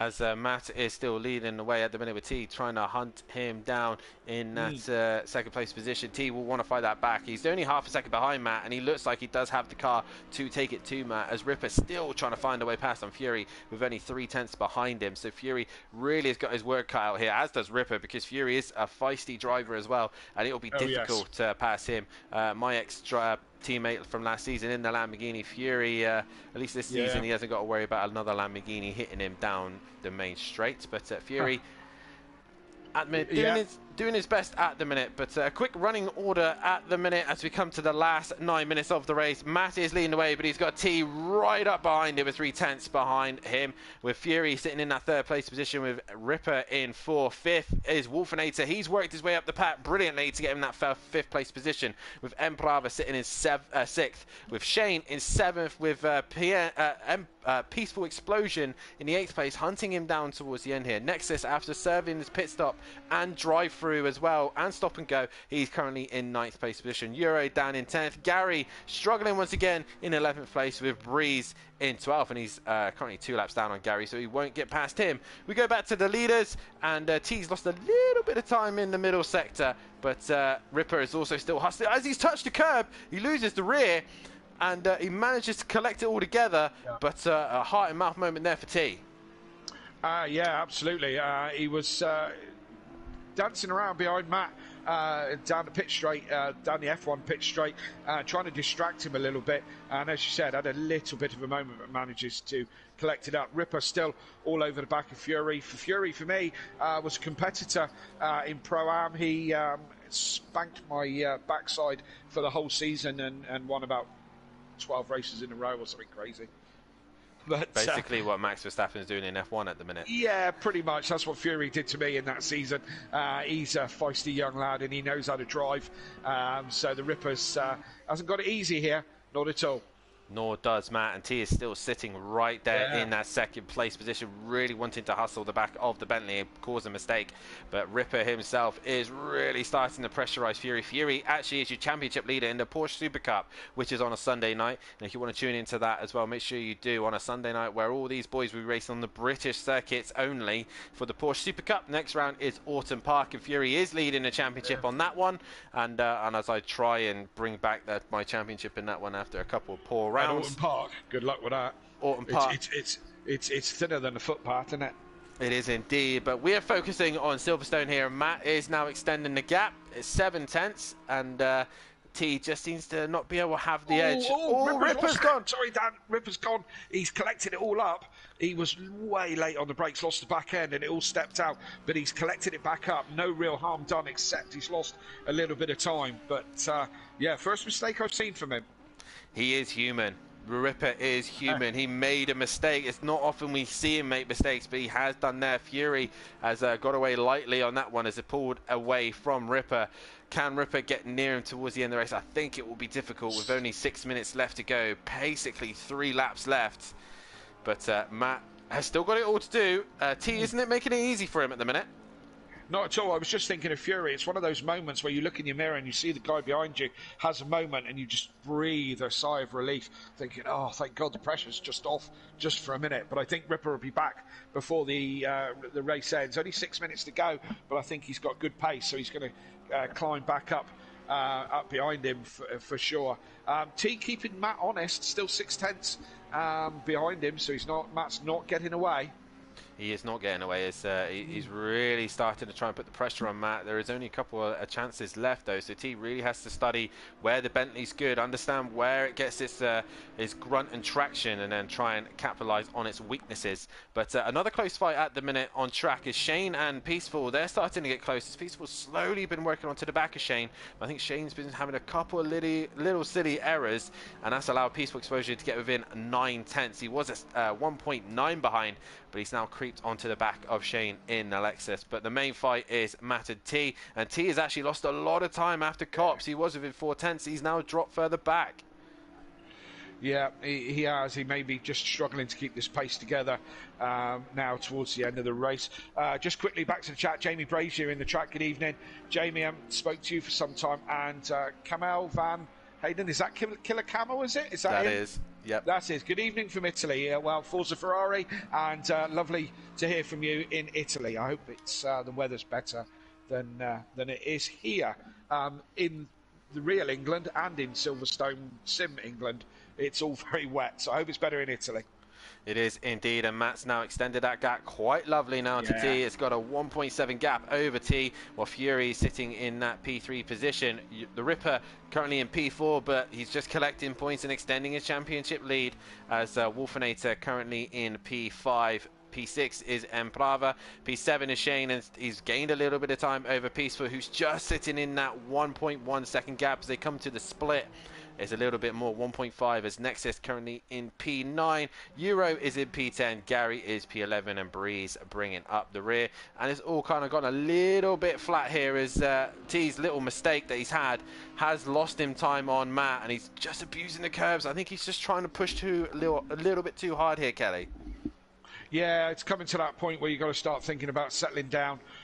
You know, if T makes a mistake here and spins it round, he's going to lose a couple of places, you know. A second place, although he's not in the championship fight because he's been on holiday or whatever, but, you know, a second place, you know, when's the point where you think, I'm just pushing too hard, let's just take it home and take a second place? Yeah, indeed. And this is what he's got to start thinking about. Is the glory better than the reward? That's the question. Yeah. As he's really trying his best to get onto the back of Matt, but Matt looks comfortable and in control. But as I've said before, second place is only the first loser. It is indeed, and you definitely want to win around Silverstone, especially on this circuit. It's an iconic track. Like I said, most people's favourite as well. Is really up there with the drivers. So a man who does like Silverstone quite a bit and all British circuits is Gary131, who has not had the best nights, but in a Porsche Super Cup, you see him on a Sunday night. He's a lot better in that Porsche than he is in this one. But either way, he is still going and scoring points for Matt, who is currently pulling on T. Yes, indeed, yeah, is the Super Cup Porsche an easier one to drive or a harder one to drive? It's horrendous. It's horrendous, right? Fair enough. I won't be joining up for that championship anytime soon. It's very loose. It's very, very loose. If you thought the GT3 Porsche was loose, then yeah, this is a whole another level. And look, so speaking of coming up to lapping, yeah. Well, obviously the rule, we did have previous season, the rules were the blue flags were you didn't have to get out the way. It was down to the lead car to get out the way. But obviously for this season, that had changed. Gary has 3 corners to get out of Matt's way when the blue flag is shown. So he's coming into the loop now, and he looks like he has had an incident or a moment with Breeze, and he's fallen behind him. So he'll be given the blue flag momentarily and be asked to move out of his teammate's way. But T will be liking this because you can see that he's getting close to the traffic. And Matt, it depends where he hits the traffic as well. How soon is he going to hit him, and what part of the track is he going to hit him? Does he want to hit him at a slow part of the circuit or a fast part? Because these cars do get affected by the dirty air. Yes, Dan. Sorry, just to change things a little bit. Shane is now right on the back of Enplada and seems to have dropped Peaceful. I don't know if Peaceful had a moment. He's 8 seconds back now, but Shane is all over the back of Enplada as we're into the last minute or so of this race. Not on the last lap yet. Oh, yes, leaders on the final lap. So Matt starts his final lap, and these two are still... They're probably the closest battle on track at the moment between these two. Between Shane and Empalava, indeed, as Shane is on the back of Empalava, so he's probably had a moment there. Shane's been too busy racing the SimPlay Racing boys. He's had one of them with Peaceful Explosion hunting him down, and Empalava has now made a mistake somewhere, and Shane's right on the back of him. Let's go back to the leaders, because Matt has extended the gap. Gary's flashing T for some reason, I'm not sure why, but he has been flashing him. So Matt comes to the Delta. He's made another half a second just in the first sector. So Matt there might have got this in the bag, nothing to worry about. And Fury and Ripper currently sitting in that P3 and P4 position. But we go back to Empalava and Shane as they go through cops. And right now, Shane can't do much about Empalava at the minute. No, he's on the last lap as well. There's only a few opportunities he's going to have to make this happen. As Matt's now halfway round the thing. And where's T? T's gone out of my view. He's had a moment. He's run out of fuel. I thought something had happened because Fury was now up into second. No, T's run out of fuel. Oh dear, When it rains, it pours here at Silverstone, and especially for T. He was looking so good, but he'd underfueled, and he is out of this race. Oh, what a shame there. But it looks like Matt is going to get a comfortable win ahead of Fury now in second. So Fury will be happy on that one. And Ripper gets himself on the podium once again. That's 11 podiums for him in this season. Absolutely. He's the boy in that Audi, isn't he? He's certainly sending it. He's up to a podium position. But you got a feel for T. I mean, he drove such a good race all the way through there. And as Matt exits. Matt exits the final corner and goes and lets Gary through so he can catch T. But it is going to be Mate Himovic who wins the first race tonight. He kept that close because Fury was coming. Fury is in second as Ripper would take a solid P3 once again. And because of T running out of fuel, Wolfinator is going to be promoted up into 4th place position. A great drive from Wolfinator there as he is coming towards the start finish line. A lonesome race by himself there. But right now, Shane is going to send it into the final corner. He makes contact with Emplava. He goes round. Shane goes round as well. Emplava gets going again. Where is Peaceful? There he is. So this is going to be interesting because Emplava gets going. Has lost out to Peaceful Explosion there. So Emplava is going to come home for that 5th place position. As SimPlay Racing will score some decent points now, but it's Emperava for P5. P6 will be the way of Peaceful Explosion. And Shane, that last attempt there at the end, just caught him out as he's going to come home in that 7th place position. Nexus, with his penalty served, will finish in 8th. Euro will get ahead of T as T has returned to the pits, but he obviously ran out of fuel. So here comes Nexus towards the finish line. 8th place for him. A great drive, other than the mistake of the speeding in the pit lane, double tapping. Yeah. Not what he wants to do. As Euro now comes into the final sector. Gary 131 will finish ahead of T, and that's why Matt allowed him to go through to score a couple bit more points there. But such unlucky there for T. You really do have to nail your fuel strategy. Let's it's gutting for him. Matt passed him, but he didn't put a foot wrong in that race. He had a great race, and to just run out of fuel halfway around the lap it's soul destroying. But that's motor racing. That is motor racing. As Breeze now exits the final corner as well, he's going to finish in 12th place, but he'll probably finish ahead, or he won't finish ahead of T because T obviously did more laps. And Gary 131 will finish in 10th place position, but it is Matt Imovic who wins the first race tonight, and Fury will finish in 2nd with Ripper in 3rd. A fantastic race 1. If you haven't done so, please guys, hit that like button, subscribe to the channel, hit the bell to be notified. We are now going to head off to a break, and we'll be back momentarily for the first qualifying of the night, the only qualifying. Can Matt continue his form and win the next race, or can Ripper get himself on the front row and challenge him for race 2? We'll be back in a few moments' time.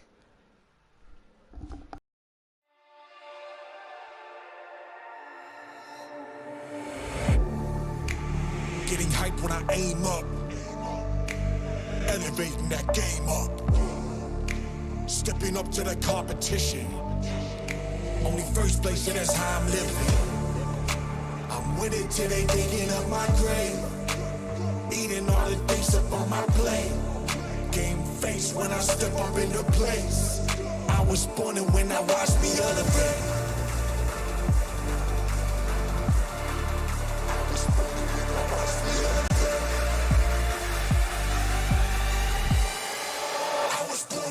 Watch me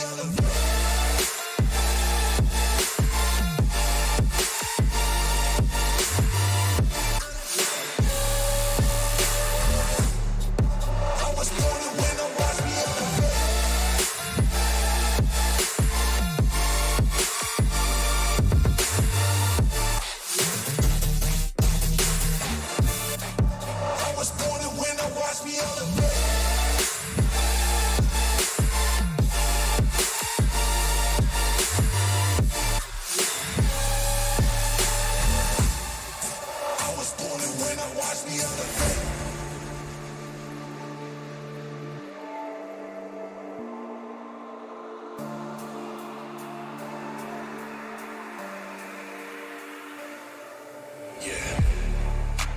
All in when I show up, whole place about to blow up.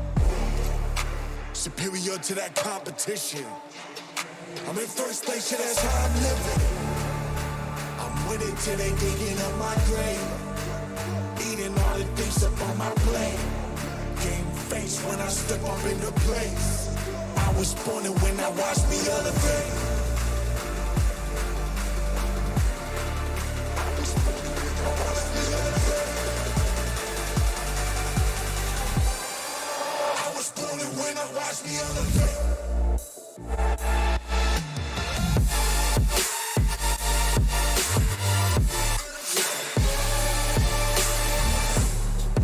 I was born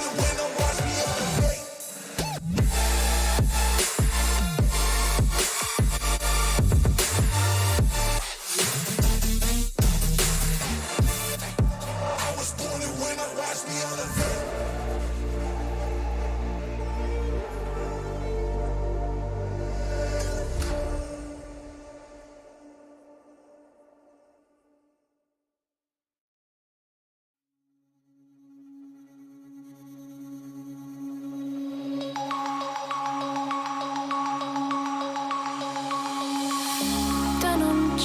Broken dreams in my pocket, golden thing round my neck like a locket.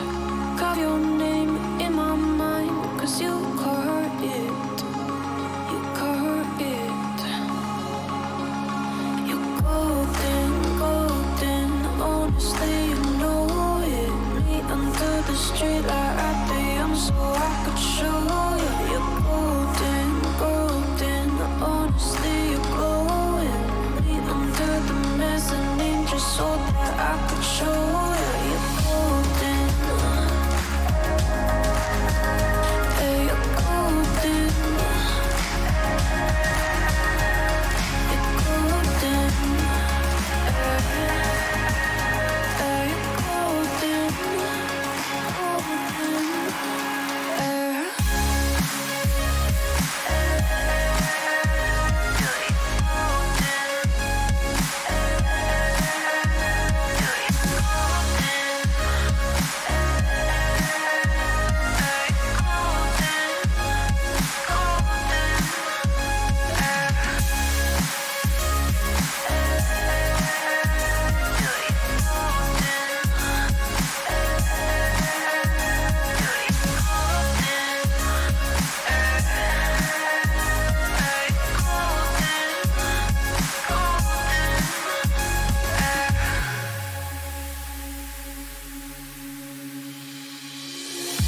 When we meet, hold my hand in the darkness. Summer heat, bodies laid on the carpet. Eye to eye, glistening, no I saw it. I saw it. You're golden, golden. Honestly, you know it. Me under the street light at the end, so I could show you. You're golden, golden. Honestly, you glow it. Me under the mezzanine, just so that I could show you. You're golden. Hey, you're golden. You're golden. Hey, you're golden. Golden. You're golden. Yeah, you're golden. You know it. Yeah, you're glowing. Golden.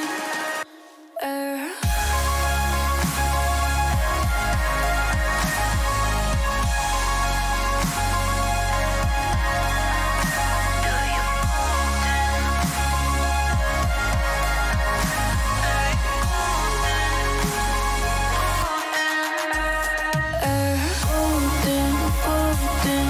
Honestly, you know it. Me under the street light at the end, so I could show you. Golden, golden. Honestly, you know it. Me under the golden. Hey, you're golden. You're golden. Hey, you're golden. Golden. Hey.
getting hype when I aim up. Elevating that game up. Stepping up to the competition. Only first place, and that's how I'm living. I'm with it till they digging up my grave. Eating all the things up on my plate. Game face when I step up into place. I was born and when I watched me elevate.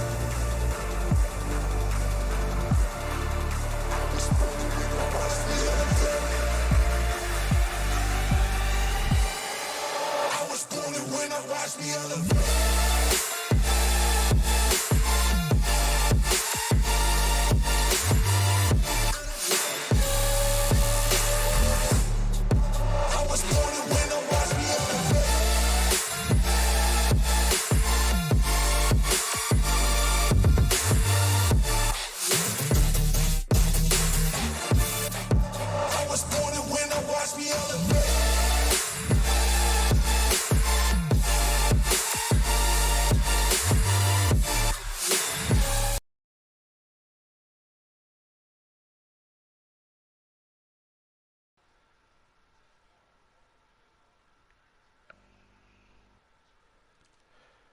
Welcome back, ladies and gentlemen, to SimPlay Motorsport, and what a race we've just seen there as Matt took the win in the first race there with Fury in second and Ripper in third.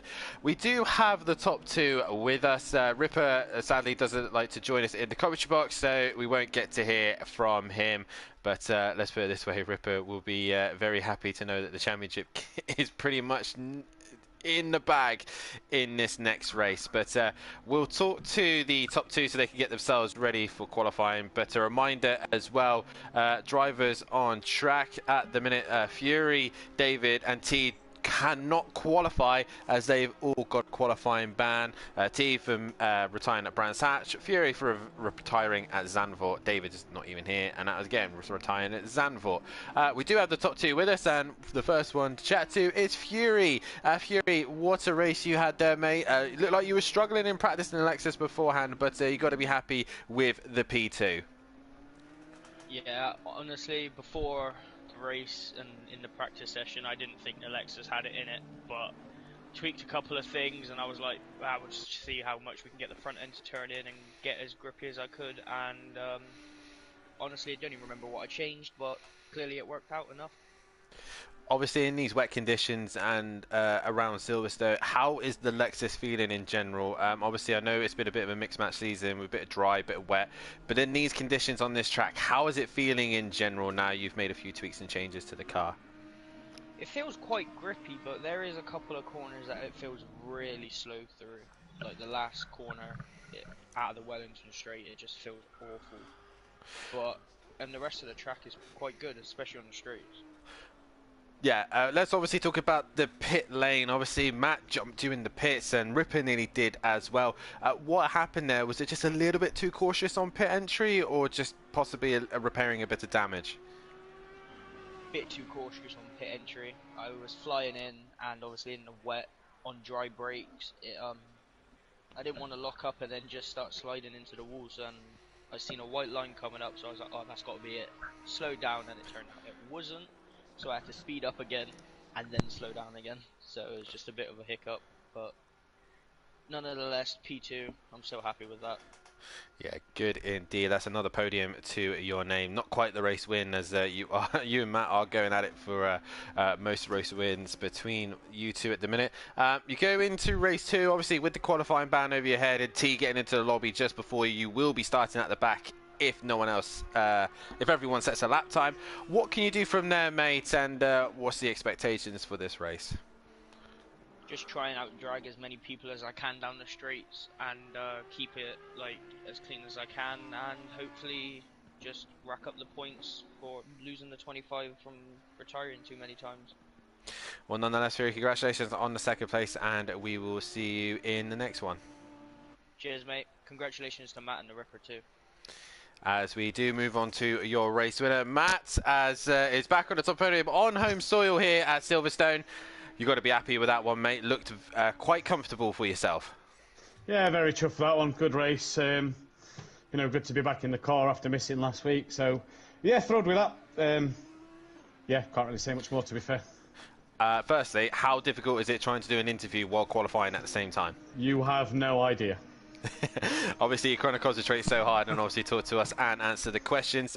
Regarding the Audi, though, the Audi's been very dominant here tonight. You can see T was very good in it. Nexus has some decent pace, and Ripper always very good in the Audi. T was giving you a bit of a hard time towards the end, but obviously him running out of fuel gave you a lifeline. Talk us about that, because he was really giving you a hard time.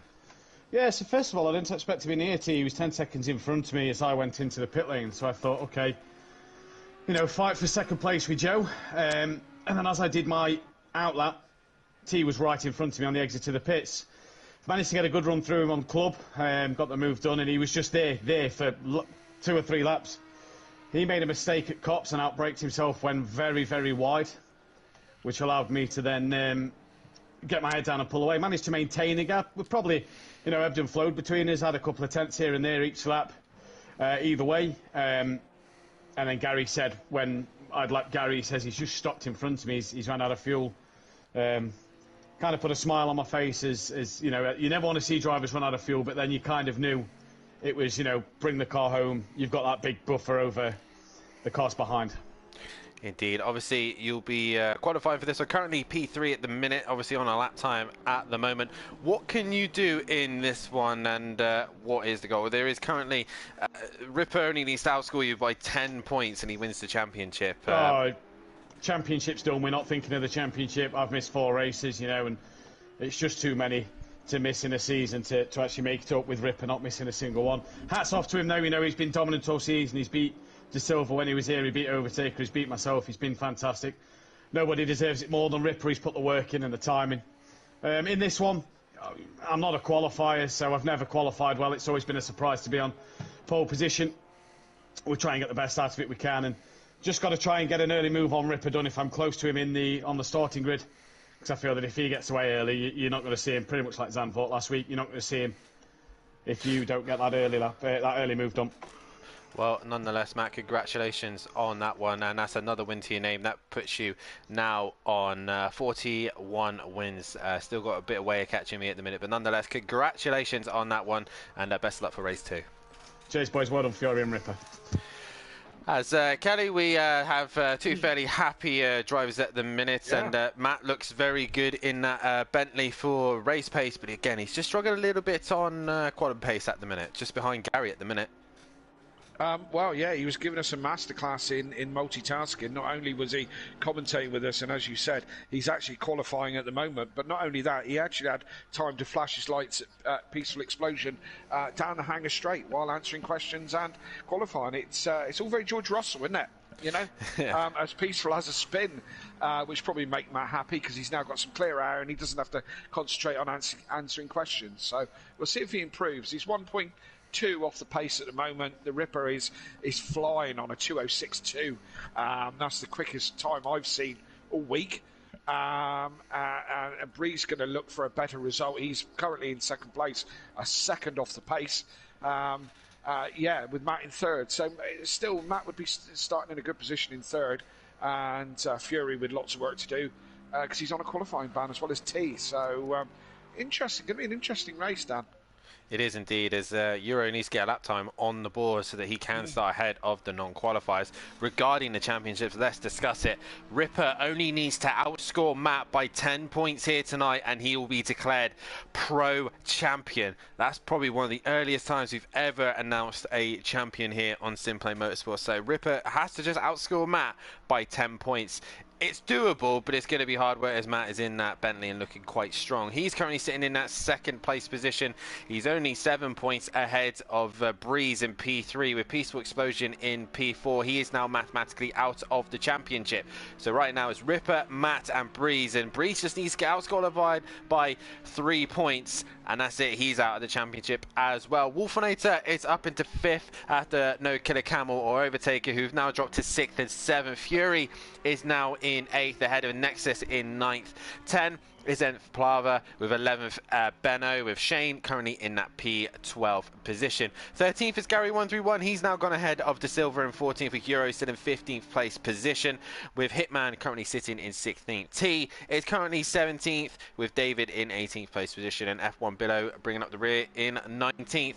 Regarding the team's championship, Killer Performance is pulling away from SimPlay Racing. Only a few more points now until they win the championship. They only need to score 94 to be declared champions, but there's still way to go for that one. Jaeger Motorsport in P3, with Teddy Toa Motorsport currently in P4, with JWB Esports Racing 2 in 5th place, and Team 1 is currently in 6th place position, with Button Basher Racing in 7th, and those 3 teams are currently out of the championship. McLaren obviously still champions and extend that gap over Bentley, with Ferrari in P3. 4th is Porsche, 5th is Lexus, 6th is Honda, Aston Martin is 7th, Audi's 8th, 9th is BMW, Mercedes is 10th, Nissan is 11th, Retia 12th, Lamborghini 30th, and Jaguar in that final 14th place position. Those are the standings. Ripper, really all he has to do is score 10 points over Matt Imovic and he will be champion, but at the minute he's not on pole position, and Matt will steal a point back if he holds on to this pole position. Yeah, Matt's had a flyer and has gone 4/100ths faster than the Ripper, but Ripper's still out there. Matt's in the pits. I don't know if he's said to himself, that's that, I'm done with that. So Ripper's got to find just a little bit extra to put it on pole. So, yeah, as you say, 10 points, only 10 points, but the form that Matt's in this evening, you know, it's kind of likely that if the Ripper wins, Matt might probably be second. And what's the difference between first and second? 6 points, is it? Something around like that? Yeah, around that. Yeah, so it's not going to. It's probably not going to be enough for tonight, so it might go on to Spooky Laguna next week at Laguna Seca. But we are only 2 rounds away from the end, aren't we? Laguna and Nuremberg. So not Nuremberg. Yeah, Hungaroring. Sorry. So yeah, it's he could get it wrapped up tonight, but I guess we've got to see, haven't we? Anything could happen.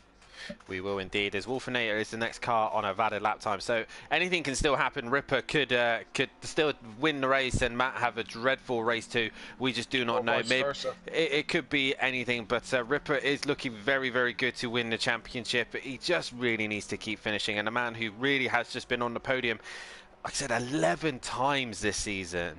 Was it? Yeah, 11 times this season. So it's crazy to know that Ripper has been so consistent, so fast, and he's always been there to score the points. Even with these reverse grid layouts, he's still able to come through the pack.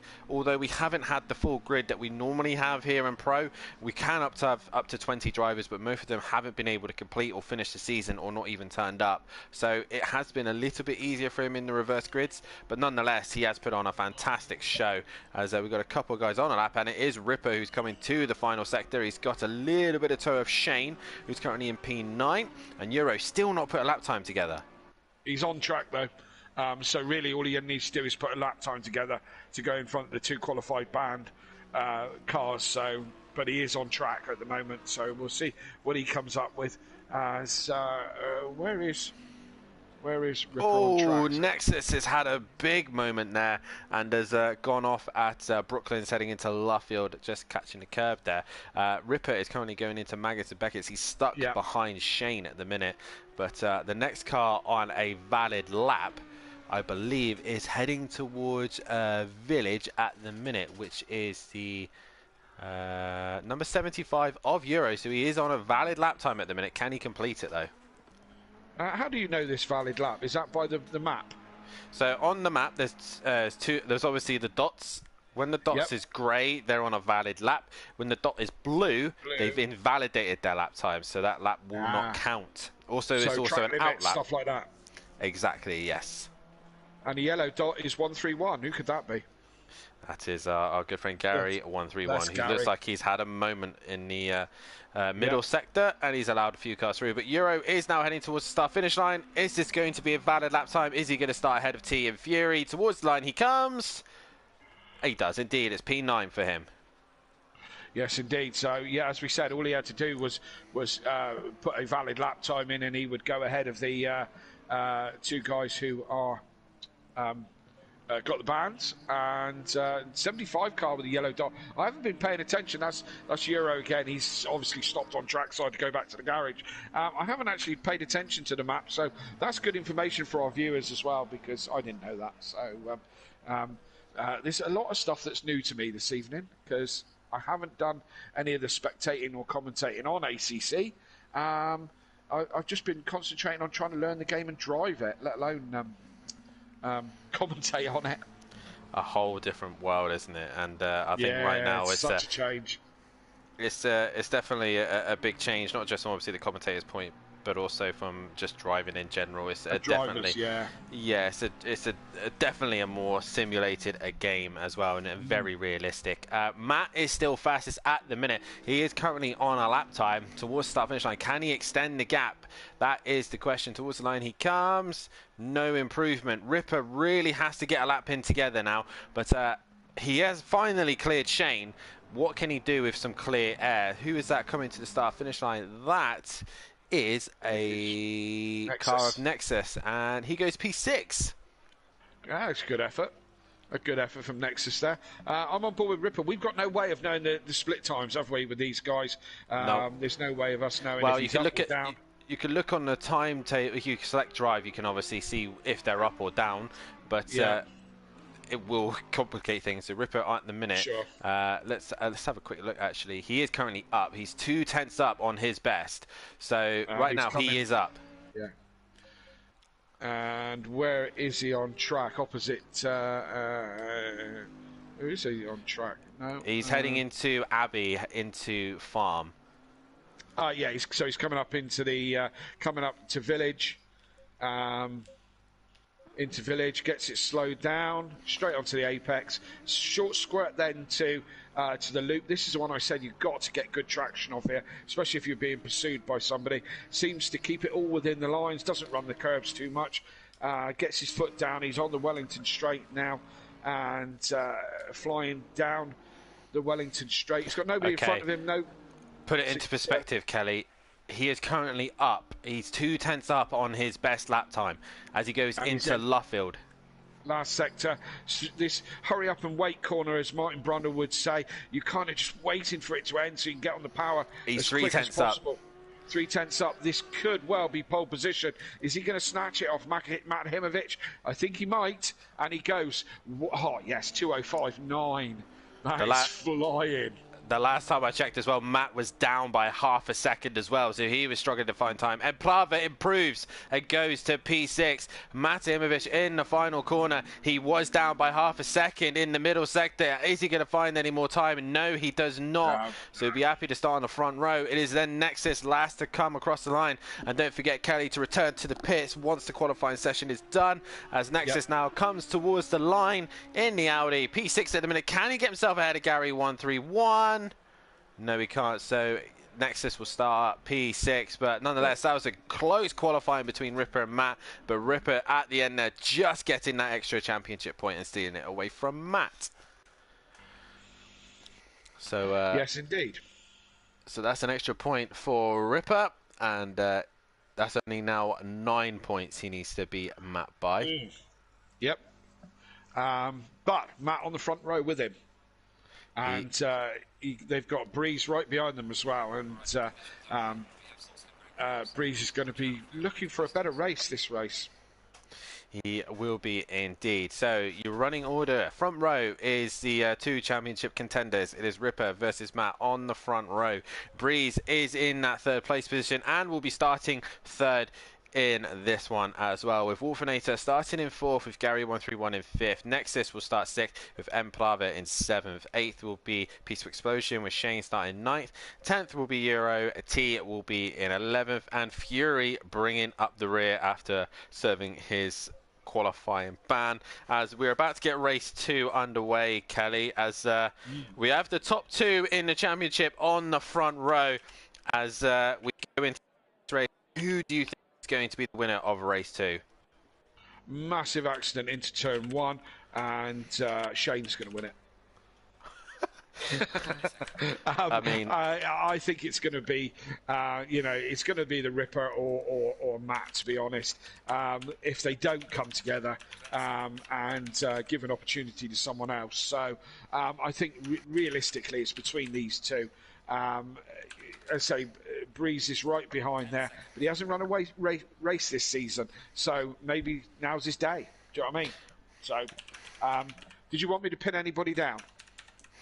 To pin anyone down? In what way? Well, do you want me to actually pick yes, somebody? Yes, I want you to pick somebody. Yes, please. I'm going to go for Breeze. I think it's going to be a race win for him, first of the season, in the McLaren. Well, Breeze will be cursed now on that one. Yeah, that's it. It's real. Yeah. I've now put a poll up on so you can see who you want to vote for the race winner. So we've got Matovic, Ripper, Breeze, and Wolfinator for this one. I better vote for Breeze. I think it's going to be Matahimovic for this one. I think he seems very comfortable on this circuit. If he gets to jump at the start, I don't think Ripper is going to find a way through, but we know what Ripper can do, and he'll want to win the championship here. Let's be honest. He want to get it over and done with, and then try and secure the constructors as well. So guys, get your votes in on who you think is going to win race 2. Don't forget to hit that like button and subscribe to the channel as well. Hit the bell to be notified so you don't miss a single thing here at SimPlay Motorsport. So you can see all the action from Am Pro, and also the Porsche Super Cup, which is back on Sunday night when we head to Autumn Park for the 3rd round of the season. We sadly had to miss last week due to complications with the stream, but we will be back for the next race of the season. And also, why don't you head down into the bio as well. As you can see, our fantastic sponsors below, as well as Design Manchester and Audio Sport, have their links below. Please have a look at their websites, go over and give them support as well. They have YouTube, social media, do all those wonderful things, because if it's not for them, we wouldn't be able to have this stream and this server for SimPlay Motorsport. But it is going to be... Go on, Kelly. I was just going to cheekily plug, if people want to go over, I could really do with the subscribers on my YouTube channel. So at Audio Sport, go and search Audio Sport and give me some subscribers. I need them. I need them badly. Help me. As you can go and do that, and you'll see Audio Sport and also Design Manchester on the side of some cars on the the PC version of some endurance races. As SimPlay Racing will be doing some events soon. They'll be taking on the 8 Hours of Imola with myself and James running a McLaren, and I believe Matt Keys, Monkey Boy, and I believe Fury are all doing endurance race as well on the PS5, and they'll be supported by the sponsors as well. So please do a like and subscribe to all of those guys as well. Follow their Facebooks and their Instagrams as well. Kelly, we're going into the final race of tonight. I've enjoyed having you in the commentary box once again. It's been great fun, and we go into the final race here tonight, and Ripper versus Matt for the championship right here. It looks like it's pretty much in Ripper's hands, but Matt, he's just going to try and cling on for as long as possible, isn't he? Yeah, Matt's always a fighter. He never gives it up, so he'll take it right to the very end of the championship if he can. If there's a sniff of keeping this championship open, he will. So watch this space. I've also enjoyed commentating with you again, Dan. We haven't done it for such a long time. Thoroughly enjoyed it. Thank you very much. But we've got another race to run. We have indeed. The father-son duo back in the commentary box once again. The Supreme Team. Obviously, later on in this race, I will be asking for your driver of the day right at the end. But it is Matt versus Ripper as they head down the Wellington Straight. So keep an eye on who you think will be driver of the day. What can T do from the back of the pack with decent pace? Has he got enough fuel? That is the question. Also, what can Fury do?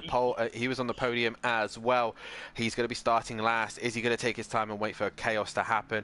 Can the SimPlay Racing boys do anything about the killer performance advantage with Ripper at the front of the pack, scoring the lonely points? Surely Killer Camel will be back next round. But we go into the exit of Luffield, head up towards Woodcote for the final time here tonight.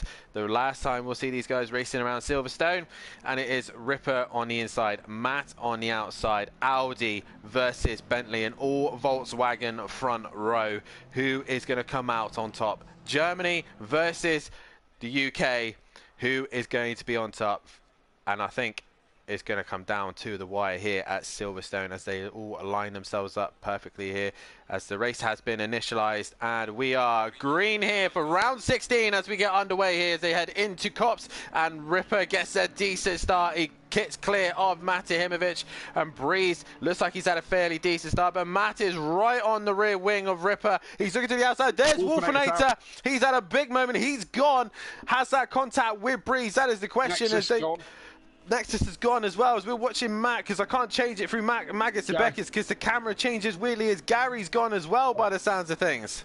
Yep, Gary's out. I say out, they've spun. Nexus spun. And Euro's had a terrible start as well. Fury's made up places. He's right on the back of Emplava. Fury was last. He's sixth already. T's with him, right with him. As they, he's made contact with Emplava. T goes right round the outside of both of us. Nexus is back into it as well. And Fury goes on his way, but Carnage in half a lap, Dan. It is carnage in half a lap as the top four in the championship are the top four on track as the guys in the back of the pack, Wolfinator, Shane, Fury, Emplava all coming together. Fury has waited for Emplava and has given him the place back. Gary is recovering as well. He's got onto the back of this pack as well, and there's all sorts of chaos going on in the background, but the top four in the championship are the top four as they are Ripper, Matt, Breeze and Peaceful Explosion all in the top four. Emplava keeping that gap to the rest of the guys behind him, but he's actually lost out to Nexus and Euro, who are quietly minding their own business and moved up a few places also. Yes, Fury gave back that position, but he shot himself in the foot a little bit because Green Wolfinator came steaming through as well. As Wolfinator's just round, as I just spoke, he's pointing in the wrong direction. May have had a thing with Emplava because Fury is all over the back of Emplava like a cheap suit now as they come down the Wellington Straight, I think it is, or one of them. And Fury looking one side, Jinx the other. Gary in the background as well, and Shane not far away as this mid-pack is having quite the battle. Oh, Peaceful's off. Peaceful's gone. And look, Euro is up to, where is he? He's up to third, fourth, is he? He was dead last and falling backwards. T was dead last and falling backwards. But Euro's in there as well, Dan. He was way behind on the first lap. And he's now in sixth as they trip over each other. He has indeed managed to catch up onto the back of the guys at the front of the pack, but it has been a fairly clean start for the top three. Ripper pulling away from Matt. It's going to be difficult for Matt to catch him now. Now that Audi is stretching his legs. No damage on the car either, so he's got a fully clean Audi. It's going to be very difficult for Matt to catch him. Breeze minding his own business, scoring the points once again, and he's on the podium at the minute once again, but he's got to keep that gap to T, who is in a very fast Audi, who's got Nexus behind him as well. Euro in P6, and Prava currently fending off Fury as they head towards Stowe, and Gary 131's just behind them as well. It's Peaceful with a fairly decent start, messed up as he came towards the exit of Brooklyn's heading into Luffield and dropped the rear end.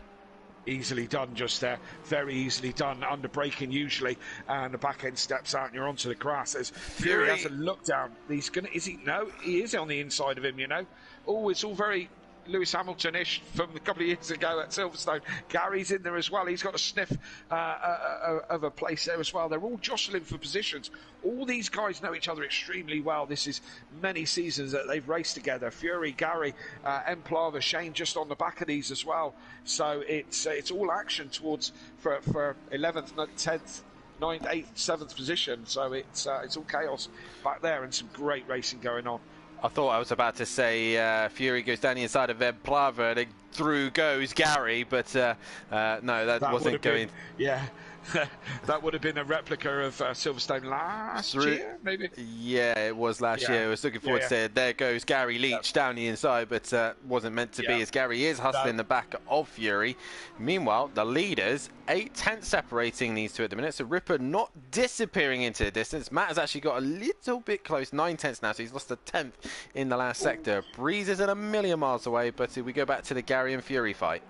Peaceful's had another moment just a couple of corners back because he's dropped to dead last at the moment, and Shane was having a little bit of an adventure through the last couple of corners as well, but has managed to keep it all together. Green Wolfinator, don't count him out. He's only a little sniff behind this battle as well. So from kind of 6 upwards, it's all kind of spaced out by a couple of seconds until you get to Matt, who's got less than a second to the Ripper. But this is where the real action's happening from 7th downwards, really. Yeah, the top two are just pulling away. Ripper is probably just controlling that pace right now, making sure his tyres are in the right pressure and window. He is losing time to Matt. The Bentley's very good on the first couple of laps. It's very good with its tyres at the beginning, but it seems to drop off towards the end. I think ever so slightly. It's a very good all-rounder. I think it suffers with understeer towards the end, but looks like just Ripper's just minding his own business, keeping it clean and focusing on where he needs to put the car. Gary's lost time to Fury, and Fury's now back on the rear end of Emplava, who's trying to catch Euro. So from Euro back, it's all fairly close from one another, other than obviously Matt and Ripper going at it. Peaceful Explosion even further behind now to Wolfinator, so he's got to hope for a miracle at the minute. Yeah, Peaceful must have had another thing, or he's carrying damage or something. He's dropping away really, really quickly now. So, it's unfortunate. But still, Fury sniffing around the back end of Emplava, trying to find, as Emplava goes a little bit deep as they're in the village complex. And Fury needs to get a good exit down to Wellington Straight. Excuse me, if he can do anything about Emplava as they go, excuse me, into the next corner. Into Brooklands as Fury does. Yes. Fury gets onto the back of Emplava. Not quite close enough. He hasn't quite got the straight line speed on the Honda, as Matt's actually lost times on this lap. He's now a second behind Ripper. So those two are starting to balance themselves out as Fury is trying to hassle the back of Emplava, but can't seem to find an opening at the minute. So after the first couple of laps done and dusted, it is Ripper still leading away from Matimovic is second. Breeze is sitting in third, with T with a very good start from back of the pack up into P4. Can he catch Breeze towards the end of the race? That is the question. Next is P5 with Euro sitting in a solid P6, and Plava is in P7 with Fury in P8. Gary 131 is in P9 with Shane just behind him. Wolfinator's now caught onto the back of Shane with Peaceful Explosion. Oh, he's had another moment and gone round on the exit of Luffield there, and Peaceful's night is going from bad to worse. Ripper has lost time through Maggots and Beckett's. It's now 6/10, and Matt is really close to the back of the Audi now. Yes, indeed. And, I know if Ripper had a bit of a moment, or Matt's just found a bit of pace. I've been on board with Fury, who's still hassling the back of Emplava really, really closely as they come down into Vale, I think. And, they swap positions one way and the other. When there's a couple of battles on track, it's hard to know what to watch, isn't it? We will keep an Gary's eye. had a moment. Gary's dropped behind Shane. Gary's had a bit of a moment. I think he just dropped the back end a little bit and gave Shane the opportunity to get through. So Fury still, he's almost climbing in that car with him now. He is indeed, and he's opted to go for the outside, which is a brave move. He won't get it done there. He was trying to get the inside for the next part of the corner, but he's not quite close enough to Emplava. So look at it. Sorry, Dan. He took a wide line and then just closed up on the back of Emplava so quickly, but then the Honda seems to stretch its legs a little bit down to Wellington Straight and into Brooklands. Yeah, it is Brooklands. That's the one I keep forgetting the name of, is Brooklands. Titanic battle between these two at the moment. It's a fantastic battle at the minute, whereas I keep swapping and changing between them and the leaders, because that is getting close as well. Gary's trying to hustle the back of Shane as well, just further back, but Fury still can't seem to find a way through on Emplava as Matt goes through Maggots and Beckett's, and he's right on the back of Ripper here, as I think Matt, is he trying to find a little bit more advantage through this sector? Is he really pushing the limits through Cops?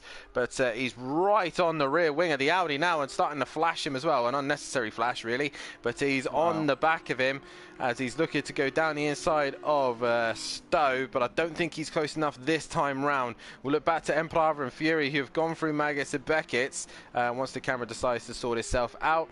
Fury's actually lost time to him this time round, and Gary's still hustling the back of Shane. We go back to the top two, and Matt's clobbered the curb going into Vale.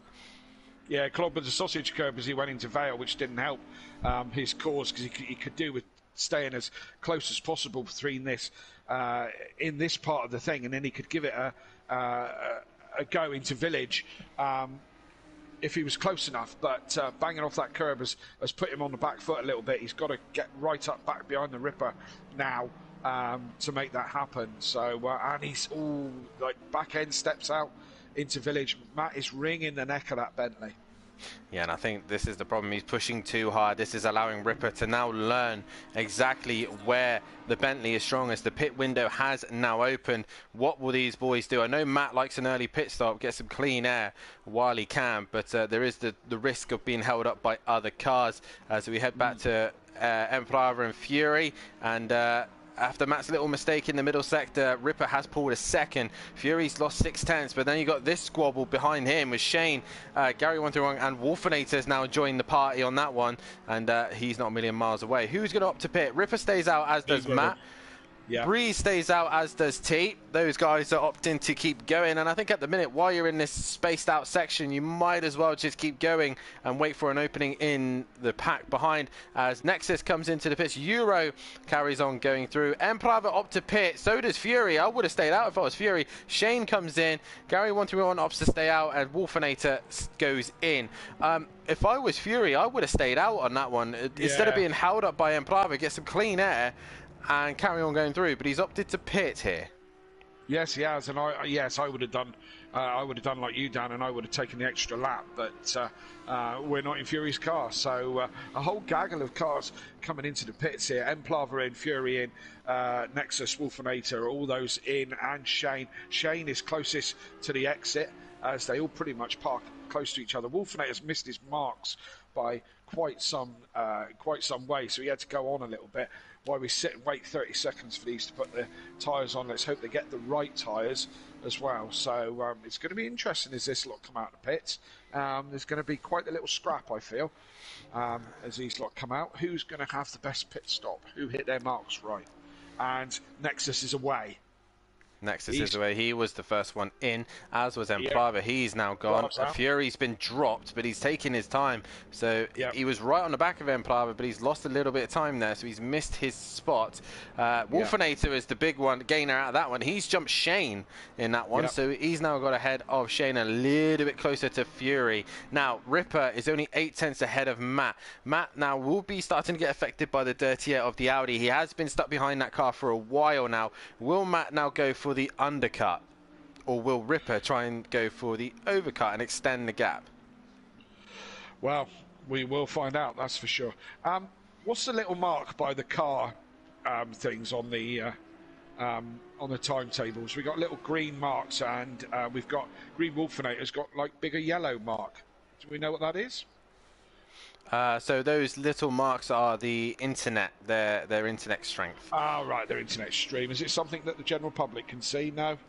They should be able to. Okay. They should be I wondered able to. if it was something not important. I wondered if it was something important that was telling us some information we didn't know. So no, it's just how strong their internet basically is. Breeze still solid in P3 at the minute, as is T. Euro still opts to carry on going through. So does Gary 131, and I believe Peaceful as well. So far, most of the grid have pitted. Matt's still flashing Ripper, and I really don't think that's going to do anything to Ripper. He's not phased whatsoever by the Bentley behind him. I think he's had multiple races of different series, and right now he's really not being flustered by that Bentley behind him. And it seems like Matt seems to be a lot stronger in Sector 1. Ripper seems a lot better in Sector 2, and they're quite even in Sector 3 by the looks of things. Yes, indeed. The mid-pack fight that we were having has kind of evened itself out. They're all a couple of seconds behind each other now, so the pit stoppers have kind of evened them out a little bit. So we'll see who catches who and what scraps kind of grow from that. But yeah, I think you're quite right. It's ebbing and flowing, this one, Dan. It is indeed, and right now Breeze isn't actually a million miles away from these two, nor is T, so if anything does happen between these two, they're in the pound seat to try and jump these two as well. So they really do have to keep it squeaky clean between one another, as Fury is looking to try and make a redemption on Emperor, who's pulled quite a healthy gap now over Fury. Yes. So he was right behind him, but pit stop's not worked in Fury's favour once again as we go back to the top two. Do we believe that the car does change after the pit stops, or can change after the pit stops on another set of tyres? Do we believe that?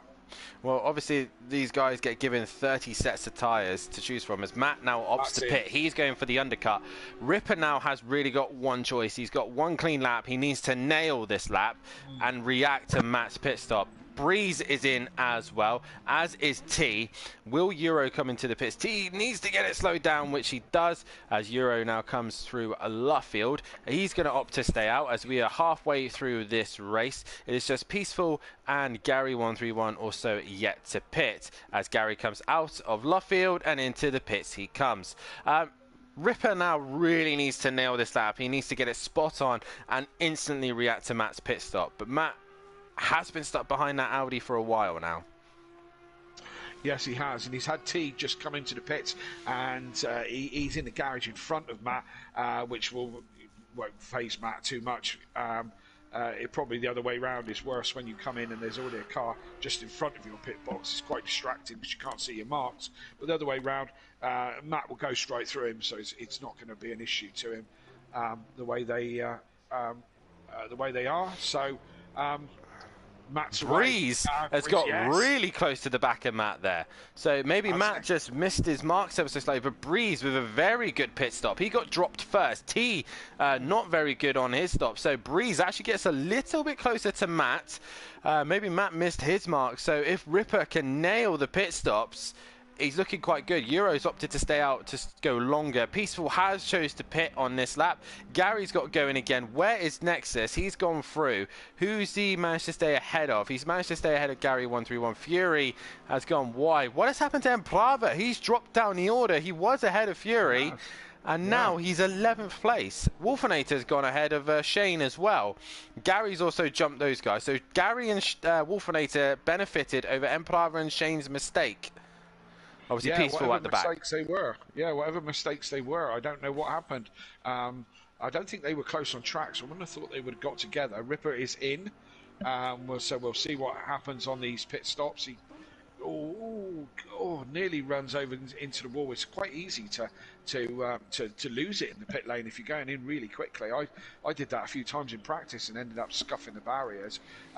So we'll see what kind of pit stop that Ripper has, and we'll see if Matt was slow onto his marks. Well, we have got a poll out at the minute. I'm going to end the poll there, as 44% of you at the 9 votes reckon that Breeze is going to win this race. He's going to have to hope for something to happen. As Breeze down the inside of Matevich, I say you need something to happen.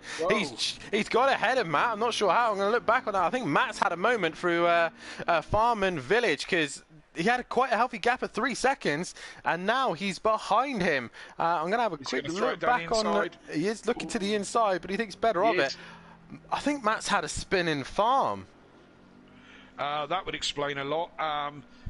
Or Breeze mugged him into the Village. No. So Matt's had a moment in Farm, and then into Village. He's just sent it down the inside and got the job done in the loop. Yeah. So Matt now stuck behind Breeze, which Ripper's come out of the pits well out in front. So now Matt's problem is he's got Breeze between him, and if Ripper scores more than 9 points ahead of Matt, Ripper will be champion. Yes, indeed. Tense stuff now. Breeze taking advantage of Matt's mistake, and Breeze had already gained lots of time in the pit stops. And Matt's got to be careful now. Doesn't need to overdrive this car. You know, he's looking racy, but there's a fine line between racy and Larry. Well, the thing is, Breeze is quite a good defender here, and it's going to be difficult for Matt to get past him. While these two are too busy fighting one another as well, T will be enjoying seeing these two struggle with each other, and he's going to slowly creep on the back. Breeze made a mistake. He loses the rear. He manages to collect it together, and that is it. Matt is back through. So Matt's small mistake has been undone, thanks to Breeze making a mistake as well. Yeah, he made that mistake just before the Vale chicane, and Matt didn't need a second invoice. Round the outside into the Vale chicane, job done. Back in front, but it's definitely neutralised the leading battle. It's Ripper's way out in front now, 8 or so seconds ahead of Matt. Wolfinator's now on the rear end of Gary131. So there's a couple of double fights in the minute. So Fury's hustling the back of Euro. Wolfinator's hustling the back of Gary 131, and Shane is hustling the back of Emplava just behind them. But more importantly, Breeze has lost time to Matt Ahimovic, so Matt's a slight little mistake catching him out, making a loss of time, and that's allowed Breeze to get ahead of him. But T is now joining the action, and can he catch these two? T was sticking with Matt for most of the race in the first part, and now in this one, he's now creeping onto the back of these two. The pit window has closed. We've got the last 10 minutes as Ripper starts his next lap. He starts lap 9 with a healthy lead over Matt of 8.1. Breeze in third with T catching these two fairly quickly now. Yes, indeed. They're a little bit spaced out now. 8 seconds is the lead for Ripper over Matt, and a couple of seconds between each of the guys. Again, the big fights are are at the bottom for the lower positions. Fury on Euro and Shane on Implava. Wolfinator is right on the back of Gary 131. They're very, very close. So all these big battles are towards the back of the grid at the moment. They are indeed. Wolfinator has really been hassling the back of Gary 131's Porsche right now. As we'll look to Euro and Fury in a sec. It's just like Fury made a lot of time through Cops. As they go through Maggots and Beckett's, Wolfinator just struggles with a little bit of understeer then, but Euro's under some immense pressure here. The Lexus of Fury is right on the rear wing of the Ferrari. Can Fury find a way through? Italy versus Japan as the Lexus breaks behind the Ferrari. Can he find a move into Vale chicane? He's had a decent run through Stowe. He's looking about it into the Vale chicane, but he is not close enough at this point. When would be the best time for Fury to send it? Because it seems like the Lexus seems quite good in the first sector. Yeah, and a pretty looking car, that Lexus. I do like the look of it. Euro couldn't have picked a worse colour for that Ferrari. But in the background, Wolfinator also still on the back of Gary 131. I don't know, Fury's just going to have to pick his battles, isn't he? Do you know what I mean? And I don't know where he's going to have him, to be honest. But Fury's definitely looking racy. Wants to move up the order a little bit. He is indeed, as is Wolfinator, as is Shane. He's just missed a little bit of time to Emplava. He did drop to a second, but Fury, he has got Euro just ahead of him, but he seems to have lost time in this middle sector this time round. So Euro's extended the gap. Meanwhile, Gary is holding on a strong defense because Wolfinator has been pretty much within 4/10 of him for the entire lap. Absolutely, and Gary's not the easiest man in the world to get past. When Gary's on form, he's a formidable contender, as you know yourself, Dan. Many a battle with Gary and myself as well. I've had some great races with Gary, although he wasn't quite on form when I was racing him. But yeah, he's not the easiest guy to get past, as Wolfinator's finding out.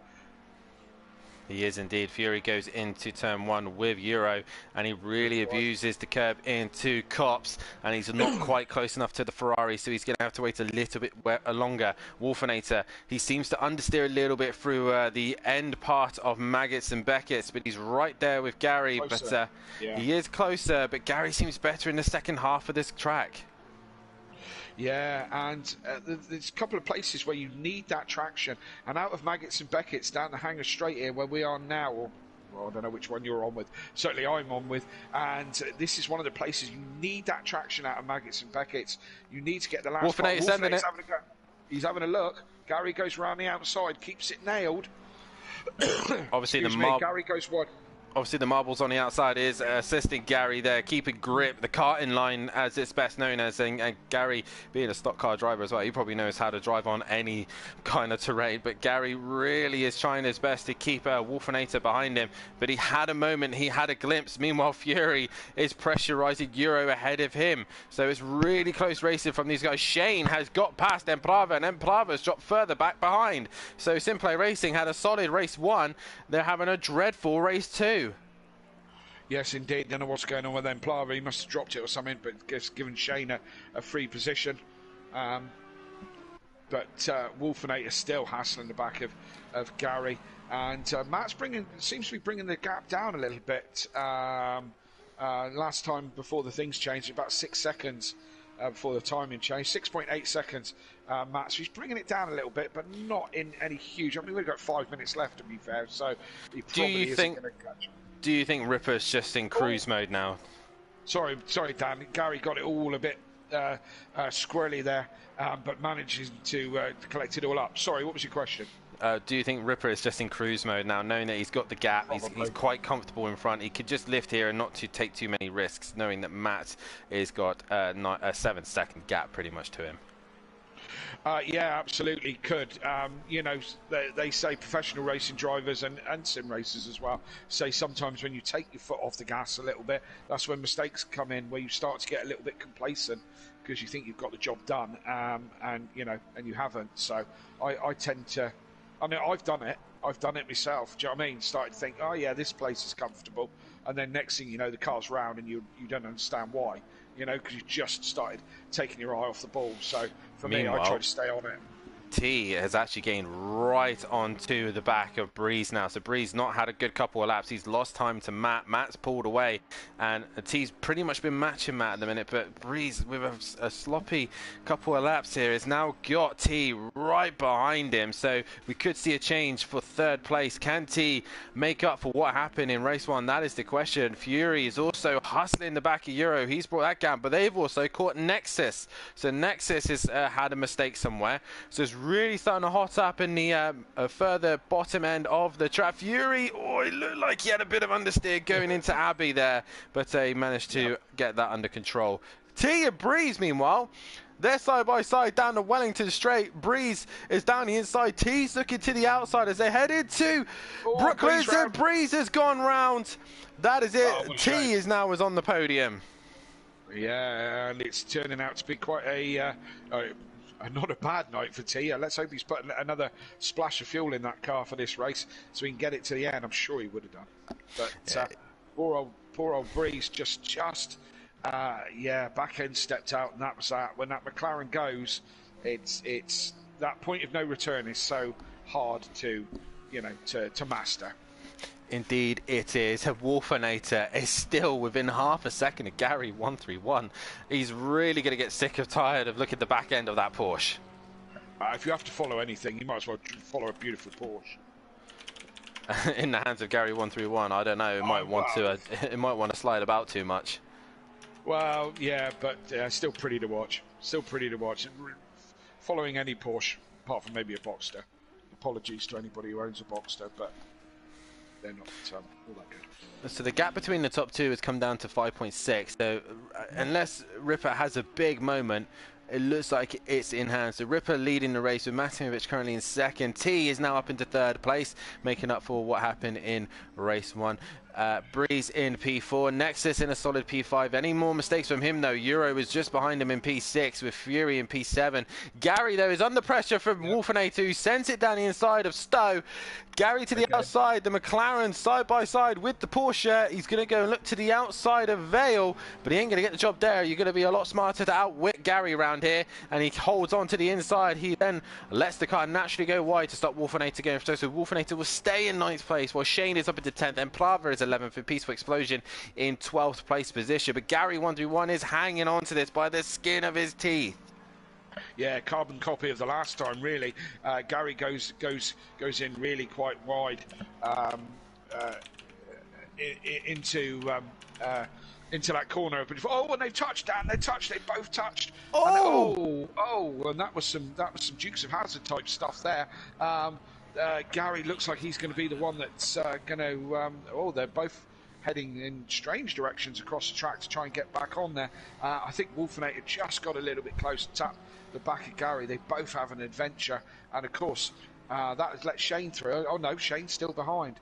That one's for the stewards to sort out, isn't it? That was all over the shop, that was. Well, it looked like Wolfinator was the one who caused the contact, and they both went straight on. So Gary holds on to that position. What damage have they got? And what damage has the curb had done to their cars? As we look back to the top two, Ripper has actually extended the gap back to 6 seconds, and he's had a phenomenal race here. He's managed to... actually, no, I've just realised something. They've missed the sector. So Gary and Wolfinator have missed the sector. Have they missed the timing line? They've missed the timing line. So Shane and Emplava have gone ahead. Peaceful Explosion will eventually go ahead. But Peaceful was slow. Will they ever get that back? No, they'll be a lap down now. Oh, Oh dear, we had this on Project Cars once before, didn't we? With the New Zealand track, I think it was. Yeah, that was Ruapuna Park, and Ruapuna Park. If you slid, you'd miss the split line, and you'd miss a section. That's exactly what they've done. Gary 131 and Wolfinator, Green Wolfinator, have missed the second sector split type, so they're just going to drop down the order. Peaceful is now 10th because he's gone through that split. But oh dear, we go to Ripper, who's now going down the Wellington Straight, and Ripper has ripped it up once again. A fantastic drive here. He's been phenomenal all night, hasn't he, Kelly? Yeah, he's been the class of the field, yeah, it's going to be. It's difficult. I mean, he's not going to take the championship tonight, but he's got one hand stroking the trophy, hasn't he? He has indeed, as he now exits Luffield. He then goes through Woodcut. That's another race win for the Ripper. That's 8 wins to a name this season. Congratulations to him. It is then going to be Matt Ahimovic towards the line. Peaceful finishes in 10th. Matt will be very happy with P2. He's just going to hang in there for the championship, I think, as T comes home in P3 and he drops the rear. Sorry, mate. Go on. What's happened to Wolfinator? Wolfinator and Gary have come together again. And they're fighting for last place now, and they've come together again. It's all getting a little bit messy back there. As you continue, sorry. Breeze comes home in 4th place as Nexus is going to finish in 5th. Euro is going to finish in 6th. He just started catching towards the end. Fury will finish in 7th from the back of the pack. Shane is going to get that 8th place position, and he will stay ahead of the green car fight of Wolfinator and Gary. So Shane's going to come home in P8, P11 for Gary 131, P12 for Wolfinator, and then Pliable will come home in P9. But once again, it is Ripper who wins the race. I'm now getting a driver of the day poll out. Kelly, that has been Silverstone, and what a dramatic Silverstone it has been. The poll's gone up for driver of the day. I'll also come to you for driver of the day as well. But a quick summary of this night. It's been a fantastic night's worth of racing here at Silverstone. Yeah, I've thoroughly enjoyed being back in the comms box and enjoying the action. We've had some great racing. You know, I've seen some of the new crowd. You know, the Ripper and T, and you know, showing what they've got, but also some great racing from Fury and from Emplava and so on and so forth, and some interesting stuff with Gary and Green Wolfinator. I think there's going to be some interesting steward stuff to sort out from this evening. But yeah, a great night's racing. It hasn't stopped raining here all week. I'm hoping next week when we go to California. It is California. Yeah, we will be heading to California. Yeah, I'm hoping the sun's going to come out. I'm pretty sure it will. We do have Matt Ahimovic in the party with us. I don't think we will get T or Ripper in because they don't like to come into the comms box, as I will get our next car that will be on the show here at SimPlay Motorsport. We will have the Porsche Supercar making a return on Sunday night at Autumn Park, and make sure you tune in on that one, as Matt Ahimovic and PM Motorsport will give you the action on that one. But before we do come to Matt, I'm happy to announce that the Ripper is Season 2's champion here at SimPlay Motorsport. He has wrapped it up here at Silverstone, so massive congratulations to Ripper. He is our new champion for Pro. Matt are currently in P2, but Breeze is still quite close behind him. Matt, let's come to you quickly, mate. Ripper's gone and taken the title, but nonetheless, you put up a great fight in that race. Not more you could do by that one, but you got to be happy with the win and a P2 tonight. I felt like I could have had 2 race wins, to be honest with you, Dan. I messed up the pits, I missed my box, and had a spin at Village. It cost me the race. I had great pace in that one. I don't know where the pace came from in the Bentley. It just come alive in the second race, so I felt like I had the pace to win it. But I'll take first and second place. Hats off to Ripper. He's done a great job all season, and I've said all season you can't fight for a championship when you miss 4 races. You just cannot do it unless Ripper was going to miss some. It was never on, but fair play to him. He's been untouchable all season. Yeah, he has been untouchable. Obviously, let's have a quick chat about your race tonight. Like you said, you had the pace in the Bentley. Like I said, a couple mistakes from yourself. You're just pushing too hard to catch Ripper. Just knew I had the pace over him. We was lapping early doors, everything flowing again, early laps, and then towards the middle of the race, I started to lap 4 or 5 tenths quicker than Ripper. And then after the pit stops, I was lapping 8 to 9 tenths quicker than Ripper, and the time was coming down and down and down. And then a couple of twitches at the end that put that to bed. And it was just he missed the pit box by a couple of centimetres earlier. And then it was the half spin at Village that allowed Breeze to get through that just delayed me. And, you know, he didn't put a foot wrong.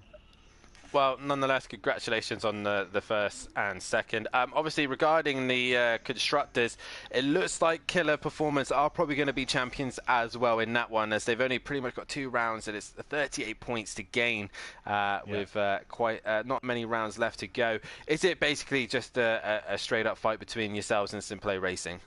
Yeah, it is. You know, it's a fight for second with Breeze in the championship for the drivers. It's a fight for second with SimPlay Racing in the constructors. As a team, we've missed 8 races together this season. SimPlay have missed 2 with Plava, and Killer Performance have only missed 2 with Camel tonight. So again, it's a similar thing. You can't win a championship when you miss 8 races out of 20. It's just not going to happen. But the fact we're still second place, the fact we're still fighting for second place, it's game on between us and SimPlay Racing. Obviously, as part of as a SimPlay Racing driver, obviously with yourself on PC and things, you know, it's nice to see the boys deliver for the team.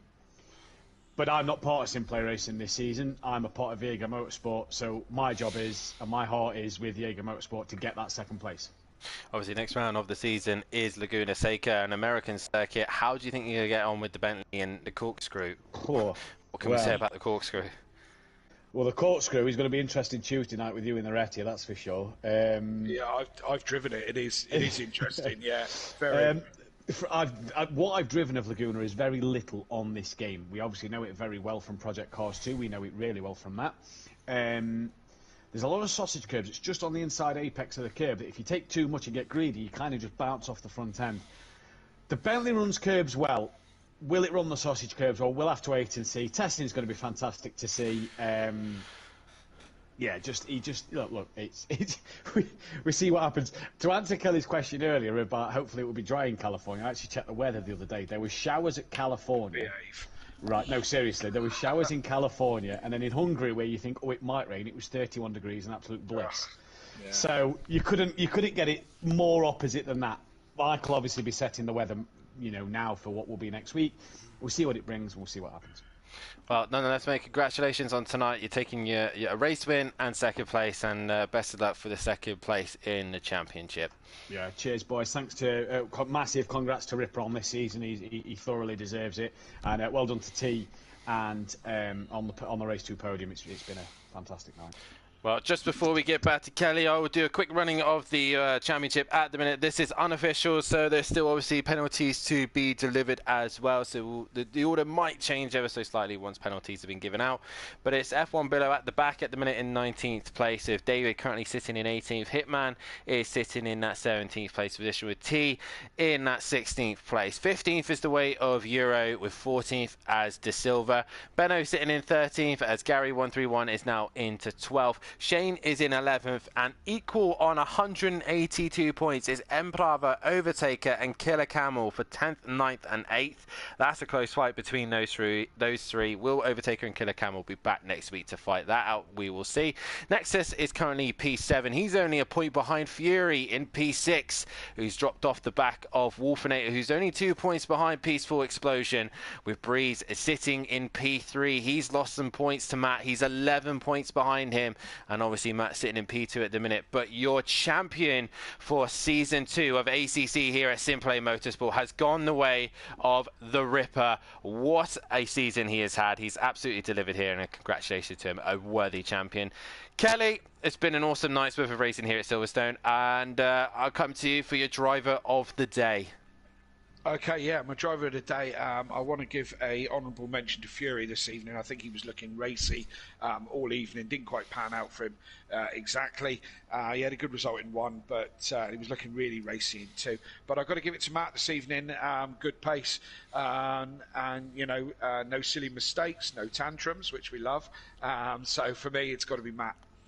Well, Kelly goes away with Matt. That's another vote to him. I'm going to have to give it to Matt also. He's driven very well this evening. I'm going to give an honourable mention to T. If it wasn't for that fuel mistake, I think we could have been having a completely different story. But nonetheless, it's been a fantastic night with racing. That's your driver's champion. It is Ripper. Regarding the teams, Killer Performance are still ahead. They've only got to outscore SimPlay Racing by 40 points, and they are champion. McLaren are champions already for the manufacturers, but Bentley have now secured the second place position. Can Ferrari hold off Lexus towards the end of the season? Porsche ain't a million miles away either, nor is the Honda. So you'll see how those guys get on. We will be live once again on Sunday night, as we'll be bringing you the action for the Porsche Super Cup as they'll be heading towards Orton Park for the next round of the season. Fury has got quite a healthy gap at the minute in front of the rest of the pack against myself and Gary 131. What can Fury do? Can he extend his championship lead? That is the question. Make sure you tune in for that one, because Matt Timovic and PM Motorsport will be back in your commentary box. But we head stateside. We head to America for Laguna Seca, the next round of the season, and we'll be hitting the track first. Will the Retia survive the corkscrew, or will it decide to snap itself in half? And can the Ferrari boys go and dominate like they have before? Pro-Am, they'll be hitting the track once again. Let's see how they get on. Can Louis Allen regain his championship after quite a bad round in Silverstone? He's only 10 points ahead of Tibbs. And what can Ripper do at Laguna Seca? Will Killer Camel be back so that they can try and take the constructors? Can Matt stop Breeze from catching him towards the end of the season? Who knows? But nonetheless, this has been SimPlay Motorsport. I've been Dan Davis. I've had the honourable commentary box with Kelly Davis here tonight. It's been an absolute pleasure having you in the commentary box, Kelly, and hopefully see you again in the commentary box soon, I hope. Oh, absolutely. Yeah, I miss being in the comms box.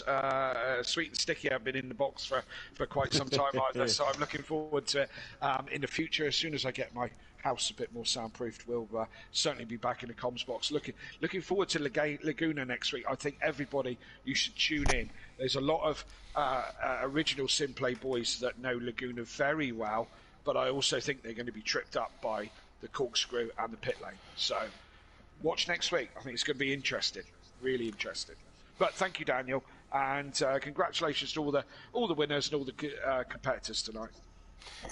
That is it here. We have had McLaren win the first race, win the first championship with De Silva. It has gone the way of Audi and Ripper this season.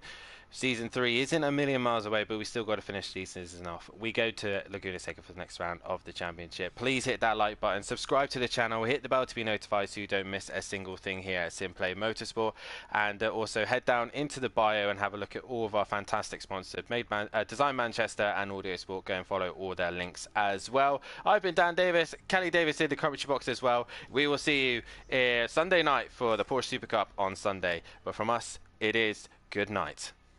Good night.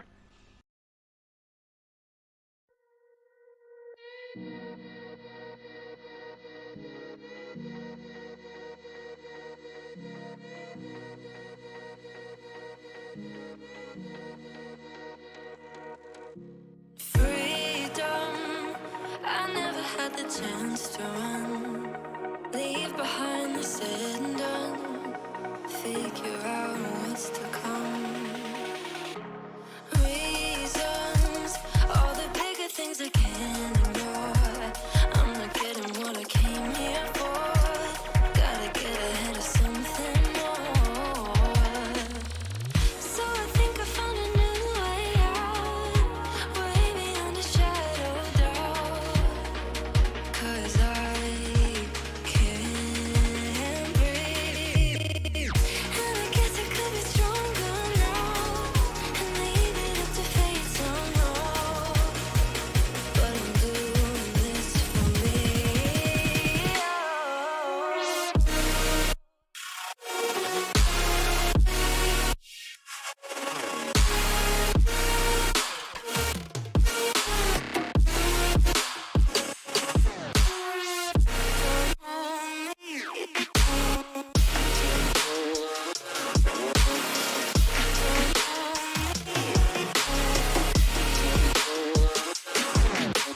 Give it up, baby, I'm not fooling anyone. Always going on and on. Can't you keep it to yourself for once? Oh, I think I found a new way out, way beyond your shadow of doubt. And I can't breathe. Oh, I hope you're keeping count of all the times you let me down.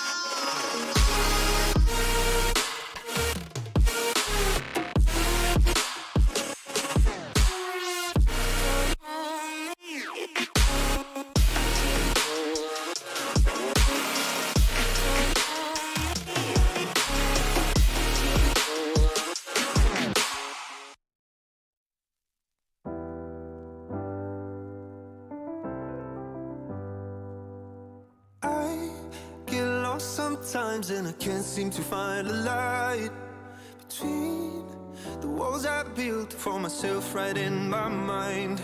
And then you came over and you showed me love that I never had seen before. And now, when I got you, it's all gonna be alright. Thinking about all the things we did tonight. What a time to be alive. Just you and I. Just you and I. Only you can put the fire out. You can turn it all around. You can lift me off the ground so we can fly again. So we can fly again.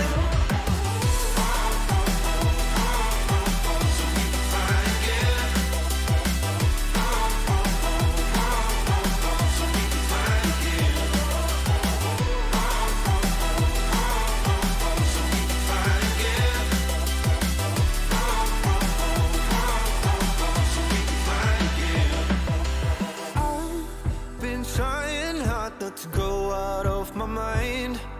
And all I need right now is for you to stay the night. But if you keep saying that you've got to leave, then I'm gonna be alright. As long as you tell me that we ain't running out of time. Thinking about all the things we did tonight. What a time to be alive. Just you and